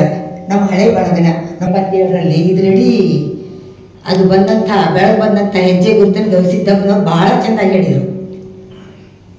ನಾನು 1979ರಲ್ಲಿ ಮೈಸೂರಲ್ಲಿ ಅನಂತ ಪ್ರಕಾಶನ ಶುರು ಮಾಡಿದೆ. ಧಾರವಾಡಕ್ಕೆ ಬಂದೆ. ನನಗೆ ಭಾಳ ಹುರುಪು ಏನಿತ್ತಂದ್ರೆ ನನ್ನ ಪುಸ್ತಕಗಳು, ನಾನು ಪ್ರಕಟ ಮಾಡಿದ ಪುಸ್ತಕಗಳು ಇಡೀ ನಮ್ಮ ರಾಜ್ಯದ ಎಲ್ಲ ಮೂಲೆಗಳಿಗೂ ಹೋಗಬೇಕು ಅಂತ. ಹೋಗ್ಬೇಕಾದ್ರೆ ಹೆಂಗೆ, ಎಲ್ಲೆಲ್ಲಿ ಪುಸ್ತಕಗಳು ಬಂಡಾರವ, ಎಲ್ಲೆಲ್ಲಿ ಪುಸ್ತಕ ಡಿಪೋವ, ಅದನ್ನೆಲ್ಲ ಪತ್ತೆ ಹಚ್ಚಿ ಆಮೇಲೆ ಪತ್ರ ಬರೀದ್ರಿ. ಒಂದು ಕಾರ್ಡ್ ಪತ್ರ ಬರ್ತಾರೆ ಮುಗೀತು. ಎಲ್ಲಿಗೆ ಪತ್ರದ ಸ್ಪೆಲ್ಲಿಂಗ್ ಯಾರಿಗೂ ಗೊತ್ತಿಲ್ಲ. ಒಂದು ಪತ್ರ ಬರೆದು ನನ್ನ ಪುಸ್ತಕ ನೀವು ತಗೋಬೇಕು ಕೊನೆಗೆ ಸರ ಹೆಂಗೆ ಮಾಡೋದು ಅಂಥೇಳಿ ಒಂದು ಪತ್ರ ಬರೆದೆ. ತಕ್ಷಣ ಉತ್ತರ ಬರ್ತಾರೆ, ನಿಮ್ಮ ಪುಸ್ತಕ ಎಲ್ಲ URL ಹಾಕ್ರಿ, ಬಂಡಲ್ಲು ನಾನು ತಗೋತೇನೆ, ಅದನ್ನು ಮಾರಾಟ ಮಾಡಿ ಪುಸ್ತಕ ಕಳಿಸ್ತೇನೆ ಅಂತ. ಸತತ ಭಾಳ ವರ್ಷದ ತನಕ ಹಿಂಗೆ ನಡೆದಿತ್ತು ನಮ್ಮ ಸಂಪರ್ಕ. ಅಂದ್ರೆ ಒಂದು ಸಂಸ್ಥೆ ಮತ್ತೊಂದು ಸಂಸ್ಥೆಯನ್ನು ಬೆಳೆಸುವಂಥ ರೀತಿ. ಇಡೀ ಈ ತ್ರಿದಳ ನಮ್ಮ ಇವತ್ತಿನ 3 ಪ್ರಕಾಶನಗಳು, ಬಿಲ್ಲು ಪತ್ರಿ ನೆನಪಾಗ್ತದೆ. ಒಂದು ಸ್ವಲ್ಪ ಕೂತಿರ್ತದೆ, ದೊಡ್ಡದೊಂದಿಷ್ಟು ಎತ್ತರದ, ಅವೆರಡು ಮತ್ತೆ ಹುಟ್ಟ್ಯಾವಲ್ಲ, ನಂತರ ಹುಟ್ಟಿದ್ದವು, ಬಸವ ಇರಲಿ, ಸಿದ್ಧಲಿಂಗೇಶ್ವರ ಮತ್ತೊಂದಿರಲಿ, ಅವೆರಡು ಬಿಲ್ಲು ಪತ್ರಿ ನೆನಪಾಗ್ತದೆ. ಮತ್ತು ಇಲ್ಲಿ ಬಂದು ನೋಡಿದ್ರೆ ನಾನು ಇವತ್ತು ಹೇಳಬೇಕಿದ್ದೆ, ಎಲ್ಲಿ ನೋಡಿದ್ರು ಸಹಿತ ಶರಣ ಬಸವ ಯಾರು ನೆನ್ಕೊಂಡು ಗೊತ್ತಾಡ್ತೀವಿ, ಶರಣ ಬಸವ ಅಂದ್ರೆ ಬಂದ್ಬಿಟ್ರಲ್ರಿ ಹೆಂಗ್ರಿ ಇದು ಅಂದಿನ ಅವ್ರಿಗೆಲ್ಲ ಗೊತ್ತಾಗ್ತದೆ ಅಂದ್ರೆ ಇಲ್ಲಿದ್ರೆ ಸಿದ್ಧಲಿಂಗ ಇವ ಇರ್ಬೇಕು. ಶರಣರ ನಾಡು ಅಂದ್ಮೇಲೆ ಅದು ಬಿಟ್ಟು ಬೇರೆ ಏನದ್ರಿ, ಬಸವರಾಜ ಇರಬೇಕು, ಶಿವರಾಜ ಇರಬೇಕು, ಎಲ್ಲ ಶಿವಮಯ, ಒಟ್ಟು ಶಿವಮಯ ಇದೆ. ಯಾವ ಒಬ್ಬ ಹುಡುಗ SSLC ಕಡಿಬೇಕಾದ್ರೆ 1971 13.50 ತನ್ನ ಪರೀಕ್ಷಾ ಶುಲ್ಕಕ್ಕೆ ಕೊಡ್ಲಿಕ್ಕೆ ಸಾಧ್ಯ ಇಲ್ಲದಂಗ ಬಂದು ಬಾವಿಕಟ್ಟಿ ಪ್ರಕಾಶನದೊಳಗೆ ಕೆಲಸ ಮಾಡ್ಲಿಕ್ಕೆ ಶುರು ಮಾಡಿದ್ನಲ್ಲ ಆ ಹುಡುಗ ಇವತ್ತು ಹಿಂಗಾಗ್ಯಾನ ಅಂತಂದ್ರೆ ಹೆಂಗ. ನಾನು ಅವರು 1 ವರ್ಷ ಹೆಚ್ಚು ಕಡಿಮೆ, 1 ವರ್ಷ ವ್ಯತ್ಯಾಸ. ಹುಟ್ಟಿದ್ರಾಗ ಪ್ರಕಾಶನ ಶುರು ಮಾಡಿದ್ರಾಗ 1 ವರ್ಷ ವ್ಯತ್ಯಾಸ. ಅದನ್ನ ಅವರು ಭಾಳ ಬರಬರ ಬೆಳೆದ್ರು. ಪಠ್ಯ ಗಿಟ್ಟೆ ಎಲ್ಲ ನೀವೆಲ್ಲರೂ ಓದಿರಲ್ಲ, ಭಾಳ ಒಳ್ಳೆಯವರು ಓದಿರಿ, ನೀವು ಭಾಳ ಚಂದ ಬೆಳೆಸ್ತೀರಿ. ನೀವೆಲ್ಲರೂ ಉಳಿದ್ರಿಂದ ಉಪನ್ಯಾಸಕರಾಗಲಿ, ಬರಹಗಾರರಾಗಲಿ, ನಿಜವಾಗ್ಲೂ ಹೇಳ್ತೀನಿ, ಅವರು ಒಪ್ಕೋತಾರೆ ಈ ಮಾತನ್ನ, ಅವರು ಸಂತೋಷ ಪಡ್ಲಿಕ್ಕಿರ್ತಾರೆ. ಬೆಳೆಸೋರು ಬೇಕಾಗ್ತದೆ. ಬೆಳಿಬೇಕಾದ್ರೆ ನಾವು ಅನೇಕ ವಿಷಯಗಳನ್ನು ಸೇರಿಸ್ಕೊಂಡು ಹೆಣ್ಮಕ್ಳಿಗೆ ಭಾಳ ಕೆಲಸ ಬೇಕ್ರಿ. ಒಂದ ಕೆಲಸದಾಗ ನಡೆದಿಲ್ಲ. ಇವ್ರು ಹೆಂಗೆ ನಿಂತು ಕಾಂಬು ನಿಂತಂಗೆ ನಿಂತು ಬಿಟ್ಟಾರ. ಅವರು ಏಕ ಪಿಲ್ಲರ್ ಇದ್ರು, ಆಮೇಲೆ ಪಿಲ್ಲರ್ಗಳು ಮತ್ತೆ ಹುಟ್ಟಿಸ್ಕೊಂಡಾರ. ಮನಿ ಬೆಳೆದಂಗೆ ಪಿಲ್ಲರ್ ಹಾಕಕ್ಕೆ ಮೇಲೆ ಏರಿಸ್ತಾರ, ಗಟ್ಟಿ ಆಗ್ಬೇಕು ನೋಡ್ರಿ. ಹಂಗೆ ಪ್ರಕಾಶನಗಳನ್ನು ಬೆಟ್ ಇದು ಮಾಡಕತ್ತಾರ ಅವರು. ಯಾವ ಪುಸ್ತಕದ ಅಂಗಡಿಯೊಳಗೆ ಇವ್ರು ಕೆಲಸ ಮಾಡಲಿಕ್ಕೆ ಗ್ರಾಹಕರಿಗೆ ಪುಸ್ತಕಗಳನ್ನು ಎತ್ತೆತ್ತಿ ಕೈ ಎತ್ತೆತ್ತಿ ಕೊಡ್ತಿದ್ರಲ್ಲ, ಆ ಪುಸ್ತಕ ಇವ್ರನ್ನ ಎತ್ತಿ ಹಿಡ್ದದ. ಇವತ್ತು ಎಷ್ಟರ ಮಟ್ಟಿಗೆ ಎತ್ತಿ ಹಿಡ್ದದ ಇವ್ರನ್ನಂದ್ರೆ ಡಾಕ್ಟ್ರೇಟ್, ಶರಣಬಸವ ವಿಶ್ವವಿದ್ಯಾಲಯದಿಂದ ಇವ್ರಿಗೆ ಡಾಕ್ಟ್ರೇಟ್ ಸಿಗಬೇಕು ಅಂತಂದ್ರೆ ಎಲ್ಲರಿಗೂ ಒಂಥರ ಆಶ್ಚರ್ಯ. ಹೌದು ಅಂತ ಕೇಳುವಂಗ. ಅಂದ್ರೆ ಅದು ಕೆಲಸ, ಅವ್ರು ಮಾಡಿದ ಕೆಲಸನ ಹಂಗದ. ಅವ್ರ ಜನಪ್ರಿಯ ಮಾಲಿಕೆಯಲ್ಲಿ ತಂದ್ರೆ 25 ಸಾಹಿತ್ಯಿಕ ಪುಸ್ತಕಗಳನ್ನು ತಂದಾರೆ, 74 ಪಠ್ಯ ಪುಸ್ತಕಗಳನ್ನು ತಂದಾರೆ. ಆದ್ರೆ ಸ್ವಲ್ಪ ಹಿಂದೆ ಮುಂದೆ ಆಗಿದ್ದು ನನಗೆ ಭಾಳ ಸಂತೋಷ ಆಗ್ತಿತ್ತು. ಅದು ಅವ್ರದ್ದು ಬಿಡ್ರಿ, ಅದು ಅವ್ರವ್ರ ವಿಚಾರ, ಅವ್ರವ್ರು ಮಾಡೋದು. ಆದ್ರೆ ನನಗೆ ಹೆಚ್ಚು ಅನಿಸೋದು ಏನಂದ್ರೆ, ಇಲ್ಲಿ ಹೆಸರುಗಳನ್ನು ಓದಿದ್ರೆ ನನಗೆ ಕಾರ್ಯಕ್ರಮಕ್ಕೆ ಬರ್ರಿ ಅಂತ ಬಸವರಾಜ್ ಕೊನೆಕ್ ಅವ್ರು ಫೋನ್ ಮಾಡಿದಾಗ ಎಷ್ಟು ಪುಸ್ತಕ ಬರ್ರಿ ಅಂದೆ ನಾನು. ನಾವು 3-4 ನೋಡಿ ಅವನ್ನೆಲ್ಲ ಕೊಡು ಕಳಿಸ್ರಿ ನಮ್ಗಂದು ಓದ್ಕೊಂಡು ಹೋಗಿ ಬಿಡುಗಡೆ ಮಾಡಿ ನೋಡಲ್ರಿಪ್ಪ ನಮಗೆ. ಹಂಗಂತ ತಿಳ್ಕೊಂಡು ನಾನು 131 ಅದಾವ್ರಿ ಅಂತ. ಹಾಂ ಚಲೋ ಆತ್ರಿ ಅಂದೆ. ಯಾಕ್ರಿ ಅಂದರು. ಏನಿಲ್ಲ, ನಾ ಏನು ಮಾತಾಡೋ ಪ್ರಸಂಗ ಬರುವುದಿಲ್ಲ, 131 ಶೀರ್ಷಿಕೆ ಹೆಸರನ್ನು ಹೇಳ್ತೇನೆ, ಲೇಖಕರ ಹೆಸರು ಹೇಳಲಿಕ್ಕೆ ಮುಂದಿನ ಸತ್ಯ ಮಾತು ಬರ್ತೇನೆ ಅಂದೆ ನಾನು. ಮುಂದಿನ ಸತ್ಯ ಲೇಖಕರ ಹೆಸರು ಹೇಳಕ್ಕೆ ಬರ್ತೇನೆ ಅಂದ್ರೆ ಅವರು. ಆದ್ರೆ ಅದು ಒಂದು ರೀತಿಯ ಅಗತ್ಯದ, ಯಾಕಂದ್ರೆ ಈ ಬೃಹತ್ ಅನ್ನೋದೇನದಲ್ಲ, ಬೃಹತ್ ಅನ್ನೋದ್ರ ಕಡೆಗೆ ಮನುಷ್ಯನ ಲಕ್ಷ್ಯ ಬಹಳ ಹೋಗ್ತಾ ಇದೆ ಅಂತ. ಅಂದ್ರೆ ಅವರು ಒಟ್ಟು ಶ್ರಮ ಸಂಸ್ಕೃತಿ ಕಡೆಗೆ ಅವರು ಕೊಡುವಂತಹ ಲಕ್ಷ್ಯದಲ್ಲ, ಅದು ಬಹಳ ಮಹತ್ವದ್ದು. ಇಲ್ಲಿ ಈ ಜನಪ್ರಿಯ ಮಾಲಿಕೆ ಅಂತ ಹೇಳಲ್ಲ, ಸಣ್ಣ ಸಣ್ಣ ಪುಸ್ತಿಕೆಗಳವರು ಬಹಳ ಮಹತ್ವದ್ದು. ಯಾರು ಮಹಾಪುರುಷರಾಗ್ಯಾರೋ, ಯಾರು ಪುಣ್ಯ ಪುರುಷರಂತ ನಾವು ಯಾರು ಹೇಳ್ತೇವೋ, ಅಥವಾ ಅಸಾಮಾನ್ಯ ವ್ಯಕ್ತಿತ್ವವನ್ನು ಬೆಳೆಸ್ಕೊಂಡಾರೋ, ತತ್ವಪದಕಾರರು ಅವರೆಲ್ಲ ಹೇಳಿದ್ರು. ಸಿದ್ದಪ್ಪನವ್ರು ಹೇಳ್ತಾರೆ, ಬೇರೆ ಬೇರೆ ರಾಜಕೀಯದಲ್ಲಿ ವೈಶಿಷ್ಟ್ಯವನ್ನು ಮಾಡಿದವರು ಅಂಥವ್ರು ಎಲ್ಲರೂ ವಿಶಿಷ್ಟ ಬದುಕನ್ನು ಬಾಳಿದವರ ಬಗ್ಗೆ ಅವ್ರು ಹೇಳ್ಯಾರ. ಹೋಗು ಹಳಕಟ್ಟಿ ಅವರು, ಲಾಲ್ ಬಹದ್ದೂರ್ ಶಾಸ್ತ್ರಿ, ನಾನಂತೂ ಸದಾ ಅವ್ರು ನೆನೆಸ್ಕೊತೀನಿ. ಅವರು ಯಾವ ಭಾಷೆಯೊಳಗೂ ಇಲ್ಲದಷ್ಟು ಪ್ರಕಾಶಕರಿದ್ದಾರೆ, ಸಾಹಿತ್ಯಿಕ ಪ್ರಕಾಶಕರು. ಕನ್ನಡದೊಳಗೆ ಸುಮಾರು 500ಕ್ಕೂ ಹೆಚ್ಚು ಪ್ರಕಾಶಕರಿದ್ದಾರೆ. 8,000ಕ್ಕಿಂತ ಹೆಚ್ಚು ಪುಸ್ತಕಗಳು ಪ್ರತಿ ವರ್ಷ ಪ್ರಕಟ ಆಗ್ತಾವೆ. ನಾನು ಸಾಹಿತ್ಯದ ಬಗ್ಗೆ ಮಾತಾಡ್ಲಿರ್ತೇನೆ, ಪಠ್ಯ ಪುಸ್ತಕಗಳ ಬಗ್ಗೆ ಅಲ್ಲ. ಒಂದು ಪುಸ್ತಕ ಅಂದ್ರೆ ಒಂದು ಸಂಸ್ಕೃತಿ ಅನ್ನುವಂಥ ಮಾತು ಹೇಳ್ತೀವಿ. ಸಂಸ್ಕೃತಿಯ ಹೊರತು ಅದು ಸರಕಲ್ಲ ಅಂತ. ಆದ್ರೆ ನಮ್ಮ ಕನ್ನಡ ಇತಿಹಾಸವನ್ನ ನಾವು ನೋಡ್ತಾ ಬಂದ್ರೆ, ಯಾವ ಗ್ರಂಥ ದಾನ ಮಾಡುವಂತಹ ಪ್ರವೃತ್ತಿ ನಮ್ಮಲ್ಲಿತ್ತು ಅತ್ಯಮಭ್ಯ ಕಾಲದಿಂದ, ಅನೇಕ ತಿರುವುಗಳನ್ನು ಪಡೆದು ಅದೊಂದು ಪ್ರಕಾಶನವಾಗಿ, ಅದೊಂದು ವ್ಯವಹಾರ ಆಗಿ, ಒಂದು ಉದ್ಯಮವಾಗಿ ಬೆಳೆದು ಬಂತು ಅಂತ ನಮ್ಗೆ ಗೊತ್ತದ. ಈಗ ಇದಕ್ಕೊಂದು ಆಕ್ಟ್ ಮಾಡಿದ್ರು, 1857ರಲ್ಲಿ ಮಾಡಿದ್ರು ಆಕ್ಟ್. ಇದು ಗ್ರಂಥೋದ್ಯಮದ ಆಕ್ಟ್ ಮಾಡಿದ್ರು. ಆದ್ರೆ ಇವತ್ತಿಗೂ ಅದು ತಿದ್ದುಪಡಿ ಆಗಿಲ್ಲ. ಎಂಥ ಸ್ಥಿತಿಯಲ್ಲಿ ನಾವು ಅದೇ ನೋಡ್ರಿ, ಎಷ್ಟು ತಿದ್ದುಪಡಿ ಆಗ್ಬಿಟ್ಟು ಮನುಷ್ಯನ ಬದುಕು ಎಷ್ಟು ಬದಲಾವಣೆ ಕಂಡದ. ಕಾಪಿರೈಟ್ ಆಕ್ಟ್ ಇತ್ಯಾದಿ ಎಷ್ಟೋ ಬದಲಾವಣೆಯನ್ನು ಆಗಬೇಕು, ಅದು ಯಾವುದೂ ಆಗಿಲ್ಲ. ಲೇಖಕರಿಗೂ ಮತ್ತು ಪ್ರಕಾಶಕರಿಗೂ ಒಂದು ಒಪ್ಪಂದ ಆಗಬೇಕು. ಇವತ್ತು ಯಾವ ಒಪ್ಪಂದಗಳು ಆಗುವುದಿಲ್ಲ, ಬಹಳಷ್ಟು ಬದಲಾವಣೆ ಆಗಬೇಕು. ನಾವು ಹೇಳೋದು ಒಂದು ಉದ್ಯಮ ಅಂತ ಹೇಳಿದಾಗ ಒಬ್ಬ ಲೇಖಕ, ಒಬ್ಬ ಪ್ರಕಾಶಕ ಮತ್ತು ಒಬ್ಬ ಓದುಗ, ಇವ್ರು 3 ಇಷ್ಟು ಗರಿಷ್ಠ ಸಂಬಂಧ ಅಂದ್ರೆ ಮಕ್ಕಳ ಬಳ್ಳಿ ಸಂಬಂಧ ರೀ ಇವು 3. ಆದ್ರೆ ನಾವು ನೋಡಿದ್ರೆ ಎಷ್ಟೋ ದೂರದಲ್ಲಿ ಕಾಣಿಸ್ತಾರೆ. ನಾವು ಮಾತಾಡ್ಬೇಕಾದ್ರೆ ಪ್ರಕಾಶಕರ ಬಗ್ಗೆ ಮಾತ್ರ ಮಾತಾಡ್ತೀವಿ, ಲೇಖಕರ ಬಗ್ಗೆ ಮಾತ್ರ ಮಾತಾಡ್ತೀವಿ. ಇದ್ರ ನಡುವೆ ಮತ್ತೆ ಮಾರಾಟಗಾರರು ಇರ್ತಾರೆ, ಅವ್ರ ಬಗ್ಗೆನೂ ನಾವು ಮಾತಾಡೋದಿಲ್ಲ. ಮುದ್ರಕರು ಇರ್ತಾರೆ, ಅವ್ರ ಬಗ್ಗೆನೂ ಮಾತಾಡೋದು. ಇವ್ರು 5ರನ್ನೂ ಘಟಕವಾಗಿ ನಾವು ಸೇರಿಸಿ ಮಾತಾಡ್ಬೇಕಾಗ್ತ. ನಿಜವಾಗ್ಲಿ ಎಲ್ಲಿಗೆ ಬಂದಂತೇವೆ, ನಾವು ಎಂತೆಂತೆಲ್ಲ ತಾಪತ್ರೆಗಳಿಗೆ ಬಂದು ನಿಂತೇವೆ ಅನ್ನೋದನ್ನು ನೋಡ್ಬೇಕು. ಇವರು ಮಾತ್ರ ಹೊಸಬರನ್ನೆಲ್ಲ ಹುಟ್ಟಾಕ್ಯಾರ. ಅದು ಬಹಳ ಸಂತೋಷದ ವಿಷಯ ಅಂತ ಅನಿಸ್ತದೆ. ಕೇರಳದೊಳಗೆ ನಾವು ಅವಾಗಲೂ ಹೇಳ್ತಿದ್ವಿ, ಸುಮಾರು ಒಂದು 30-40 ವರ್ಷದಿಂದ ಈ ಮಾತು ಹೇಳ್ತೇವೆ, ಇವತ್ತಿಗೂ ಹೇಳ್ತೇವೆ. ಯಾವುದೇ ಉದಾಹರಣೆಯನ್ನು ನಾವು ತಗೋಬೇಕಾದ್ರೆ 1 ದಶಕದಲ್ಲೇ ಆ ಉದಾಹರಣೆ ತಗೊಳ್ಳೋದನ್ನು ಬಿಟ್ಬಿಡ್ಬೇಕು. ಯಾವುದೇ ಮೀಸಲಾತಿ, ಯಾವುದೇ ರೀತಿಗಳನ್ನು ನಾವೇನಾದ್ರೂ ಪಡಿಬೇಕಂತ ಬಯಸುತ್ತಿದ್ರೆ ಅದು ಕೆಲವು ಕಾಲಕ್ಕೆ ಅದು ನಿಂತು ಬಿಡಬೇಕು. ಅಲ್ಲಿವರೆಗೆ ಮನುಷ್ಯನ ಬೆಳವಣಿಗೆ ಆಗೋದು. ಅದು ಏನೇ ಇರಲಿ. ಕೇರಳದ ನಾವೇ ಉದಾಹರಣೆ ಹೇಳ್ತಿದ್ವಲ್ರಿ, ನಮ್ಮಲ್ಲಿ ಪುಸ್ತಕ ತರಬೇತಿ ಇಲ್ಲ, ಪುಸ್ತಕ ಉದ್ಯಮ ಮಾಡ್ಬೇಕಾದ್ರೆ ತರಬೇತಿ ಇಲ್ಲ. ಮುದ್ರಣಕ್ಕೊಂದು ತರಬೇತಿ ಅದ, ಪುಸ್ತಕ ಉದ್ಯಮಕ್ಕೆ ತರಬೇತಿ ಇಲ್ಲ. ತರಬೇತಿ ಏನಂದ್ರೆ ತಂದೆಯಿಂದ ಈಗ ಏನು ಮಗುಗೆ ಬರ್ತದಲ್ರಿ, ಇದ ತರಬೇತಿ. ಈ ತರಬೇತಿ ಹೆಂಗೆ ವಂಶವಾಹನಕ್ಕೆ ಎಷ್ಟಂತ ನೀವು ಮಾಡ್ತೀರಿ, ಆದ್ರೆ ಈ ತರಬೇತಿಯನ್ನ ನಾವು ಮಾಡುವಂಥದ್ದು ಅಗತ್ಯದ. ಅದು ಶಿಕ್ಷಣದೊಳಗೆ ವಿದ್ಯಾಭ್ಯಾಸದೊಳಗೆ ರೂಪುಗೊಳ್ಬೇಕು ಅಂತ ನಾನು ಬಯಸ್ತೀನಿ. ನಮ್ಮ ಕಾಲಕ್ಕೆ ಸ್ಕೂಲ್ಗಳನ್ನ ನಾ ಯಾಕೆ ಕೈ ಮಾಡಬಾರ್ದು, ಯಾರು ಬರ್ದಾರ ಅವ್ರು ಬೇಕಾಗಿಲ್ಲ, ನಾ ಕೈ ಮಾಡೋದಕ್ಕೆ ಕಾಣಬೇಕು. ನಾ ಕಾಣ್ಬೇಕಂತ ನಾ ಕೈ ಮಾಡ್ತೇನೆ, ಹೊರತಾಗಿ ಅಲ್ಲಿರುವಂಥ ಸ್ಟಫ್ ಚಲೋ ಅದ ಅಂತ ನಾ ಕೈ ಮಾಡೋದಿಲ್ಲ. ಎಲ್ಲಿಗೆ ಬಂದಂತೇವೆ ಅಂದ್ರೆ ಈ ಥರದ ಲೈಕ್ ಬಂತಂದ್ರೆ ನಮ್ಗೆ ಎಂಥ ಲೈಕಿಂಗ್ ರೀ. ನಮ್ಮ ಕಾಲ ಬೇರೆ ಇತ್ತು. ನಾವು ಬರೆದ್ರೆ ಓದಿ ತೋರಿಸ್ತಿದ್ವಿ ನಮ್ಮ ಹಿರಿಯರಿಗೆ. ಏನು ಓದಬೇಕು ಅಂತ ಕೇಳ್ತಿದ್ವಿ. ಈಗ ಇಂಥದ್ದು ಓದಿ ಅಂತ ಹೇಳಿಕ್ ಮಾರ್ಗದರ್ಶನ ಮಾಡೋರು ಯಾರೂ ಇಲ್ಲ. ಮತ್ತು ಅದ್ರ ಜೊತೆಗೆ ಬರೆದ್ರೆ ಒಯ್ದು ಕೊಟ್ಟು ಬರ್ತಿದ್ವಿ ಅವ್ರಿಗೆ. ಅವರು ನಾನು ನೋಡಿರ್ತೀನಿ ಹೋಗುವ ಅಂತಿದ್ರು. ಆಯ್ತು ಒಂದು ಮನೆಗೆ ಬರ್ತಿದ್ವಿ, ಪುಕ್ಕು ಪುಕ್ಕು ಪುಕ್ಕು ಪುಕ್ಕು ಮತ್ತೆ 4 ದಿವಸ ಬಿಟ್ಟಿದ್ವಿ, ಇನ್ನೂ ಓದಿಲ್ವಾ ನಾನು, ಮತ್ತೆ ಮನೆಗೆ ಬರ್ತಿದ್ವಿ. 10 ಕವಿತಾ ಕೊಟ್ಟಿರ್ತಿದ್ವಿ ಅವ್ರಿಗೆ. 10 ಕವಿತಾ ಓದ್ಬೇಕಾದ್ರೆ ನಮ್ಗೆ 10 ತಿಂಗಳು ಮಾಡ್ತಿದ್ರು ಅವರು. 10 ತಿಂಗಳು ನಾವು ಮನೆಗೆ ಹೋಗ್ತಿದ್ವಿ, ಬಿಡ್ತಿದ್ದಿಲ್ಲ. 10 ತಿಂಗಳಾದ್ಮೇಲೆ ನೋಡ್ದಂಗೆ ನೀ ಹಿಂಗೆ ಬರ್ದಿ, ಇದು ಹಿಂಗಾತು ಅಂತ ಕಳಿಸ್ತಿದ್ರು. ಅಂತ ಎಷ್ಟು ಜ್ಞಾನ ಬರ್ತಿತ್ತು ನಮ್ಗೆ. ಅಷ್ಟಕ್ಕ ಅಂದ್ರೆ ಅಷ್ಟಾಭಿಷೇಕ ಅದು ತಂದು ಅವ್ರು ಏನೇನು ಹೇಳ್ಯಾರ ಮಾಡಿ ಅದನ್ನು ಬದಲಾವಣೆ ಮಾಡ್ಕೊತಿದ್ವಿ ನಾವು. ಈಗ ಯಾರನ್ನು ಕೇಳೋದಿಲ್ಲ. ಯಾಕಂದ್ರೆ ಎಲ್ಲರೂ ತಮ್ಮದಾಗ ಆಗ್ಬಿಟ್ಟಾರೆ. ಹಿಂಗ ನಾವು ತಪ್ಪು ಪ್ರತಿಕ್ರಿಯೆಯನ್ನು ಕೊಡುವ ಮೂಲಕ ನಾವು ಲೇಖಕರನ್ನೂ ಬೆಳೆಸ್ತಾ ಇಲ್ಲ. ಅವ್ರು ಏನ್ ಮಾಡ್ತಾರೆ, ದುಡ್ಡು ಗಳಿಸ್ತಾರೆ. ದುಡ್ಡು ಗಳಿಸೋದು ಬಹಳ ಸುಲಭ ಆಗ್ಬಿಟ್ಟದ್ರಿ. ಈಗ ದುಡ್ಡು ತಮ್ಮ ಇಂಟರ್ವ್ಯೂ ಕೊಡುವಾಗ ಹೇಳ್ತಾರೆ, ಮಾದರಿಯನ್ನು ಸೃಷ್ಟಿ ಮಾಡಬೇಕು. ಹೌದು, ಸೃಷ್ಟಿ ಮಾಡಬೇಕು, ಅದರಲ್ಲಿ ನನ್ನ ಆಸಕ್ತಿ ಇದೆ. ಇತ್ತು ನಿಮ್ಗೆ, ಇದೆಲ್ಲ ಇತ್ತು, ಈಗಿಲ್ಲ. ಯಾಕೆ? ಈಗ ಯಾಕಂದ್ರೆ ಇಂಥ ಸಂಕೀರ್ಣ ಪರಿಸ್ಥಿತಿ ಒಳಗ, ಇಂಥ ಸಮಾಜದೊಳಗ ಎಲ್ಲರೂ ಒಬ್ರು ಕಾಲು ಒಬ್ರು ಎಳೆಯೊಳಗ ಕಾಪಿ ಮ್ಯಾಲೆ ಇರೋದು ಕೆಳಕ್ಕೆ ಈ ಥರ ಇರುವಾಗ ನಿಜವಾಗ್ಲೂ ಇದನ್ನು ಆಲೋಚನೆ ಮಾಡಬೇಕು. ಇಂಥ ಸಂದರ್ಭದಾಗ ಯಾಕೆ ನಾನು ಇಷ್ಟರು ಆಗಬೇಕು ಅಂತ ಇಲ್ಲ. ನೀವೇನನ್ನಾದರೂ ಬೆಳೆಸ್ಬೇಕಾದ್ರೆ ತಂದೆಯಾದವನು ತಾಯಿಯಾದವಳು ಮಕ್ಕಳನ್ನು ಬೆಳೆಸ್ಬೇಕಾದ್ರೆ ಎಷ್ಟು ನಿಷ್ಠರಾಗಿರ್ತೀರೋ ನೀವು, ಎಷ್ಟು ನಿಷ್ಠರಾಗಿರ್ತೀರೋ ಅಷ್ಟೇ ಪ್ರೀತಿ ಇರ್ತದೆ. ಪ್ರೀತಿ ಕಳ್ಕಳಿ ಇದ್ರೂ ನಿಷ್ಠರಾಗಿರ್ಬೇಕು, ಅದಿಲ್ಲದೆ ಅಂತಲ್ಲ. ಆ ಸಹೃದಯತೆಯನ್ನು ಇಟ್ಟುಕೊಂಡು ನೀವು ಯಾವಾಗ ವಿಮರ್ಶೆಯನ್ನು ಮಾಡ್ತಿರೋ, ವಿಮರ್ಶೆಯನ್ನು ಬೆಳೆಸ್ತಿರೋ, ಆಗ ಮಾತ್ರ ಯಾವಾಗ ನಮ್ಮ ವಿಮರ್ಶಕರು ಕ್ರಿಯಾಶೀಲವಾಗ್ತಾರೋ, ಹೊಸದನ್ನು ಅರ್ಥ ಮಾಡ್ಕೋತಾರೋ, ಮತ್ತು ಹೊಸ ಬರವಣಿಗೆಗೆ ಹೊಸ ವ್ಯಾಕರಣವನ್ನು ಅರ್ಥ ಮಾಡ್ಕೋಬೇಕು. ವಿಮರ್ಶೆ ಅದು ಬಹಳ ಮಹತ್ವದ್ದು. ಇವತ್ತು ಮಾಡ್ಕೋತಾ ಇಲ್ಲ. ನಾವು ಓದುಗರನ್ನು ಹೇಗೆ ನಾವು ಸೃಷ್ಟಿ ಮಾಡಬೇಕು ಅನ್ನೋದು ಬಹಳ ಮಹತ್ವದ ಅಂತ.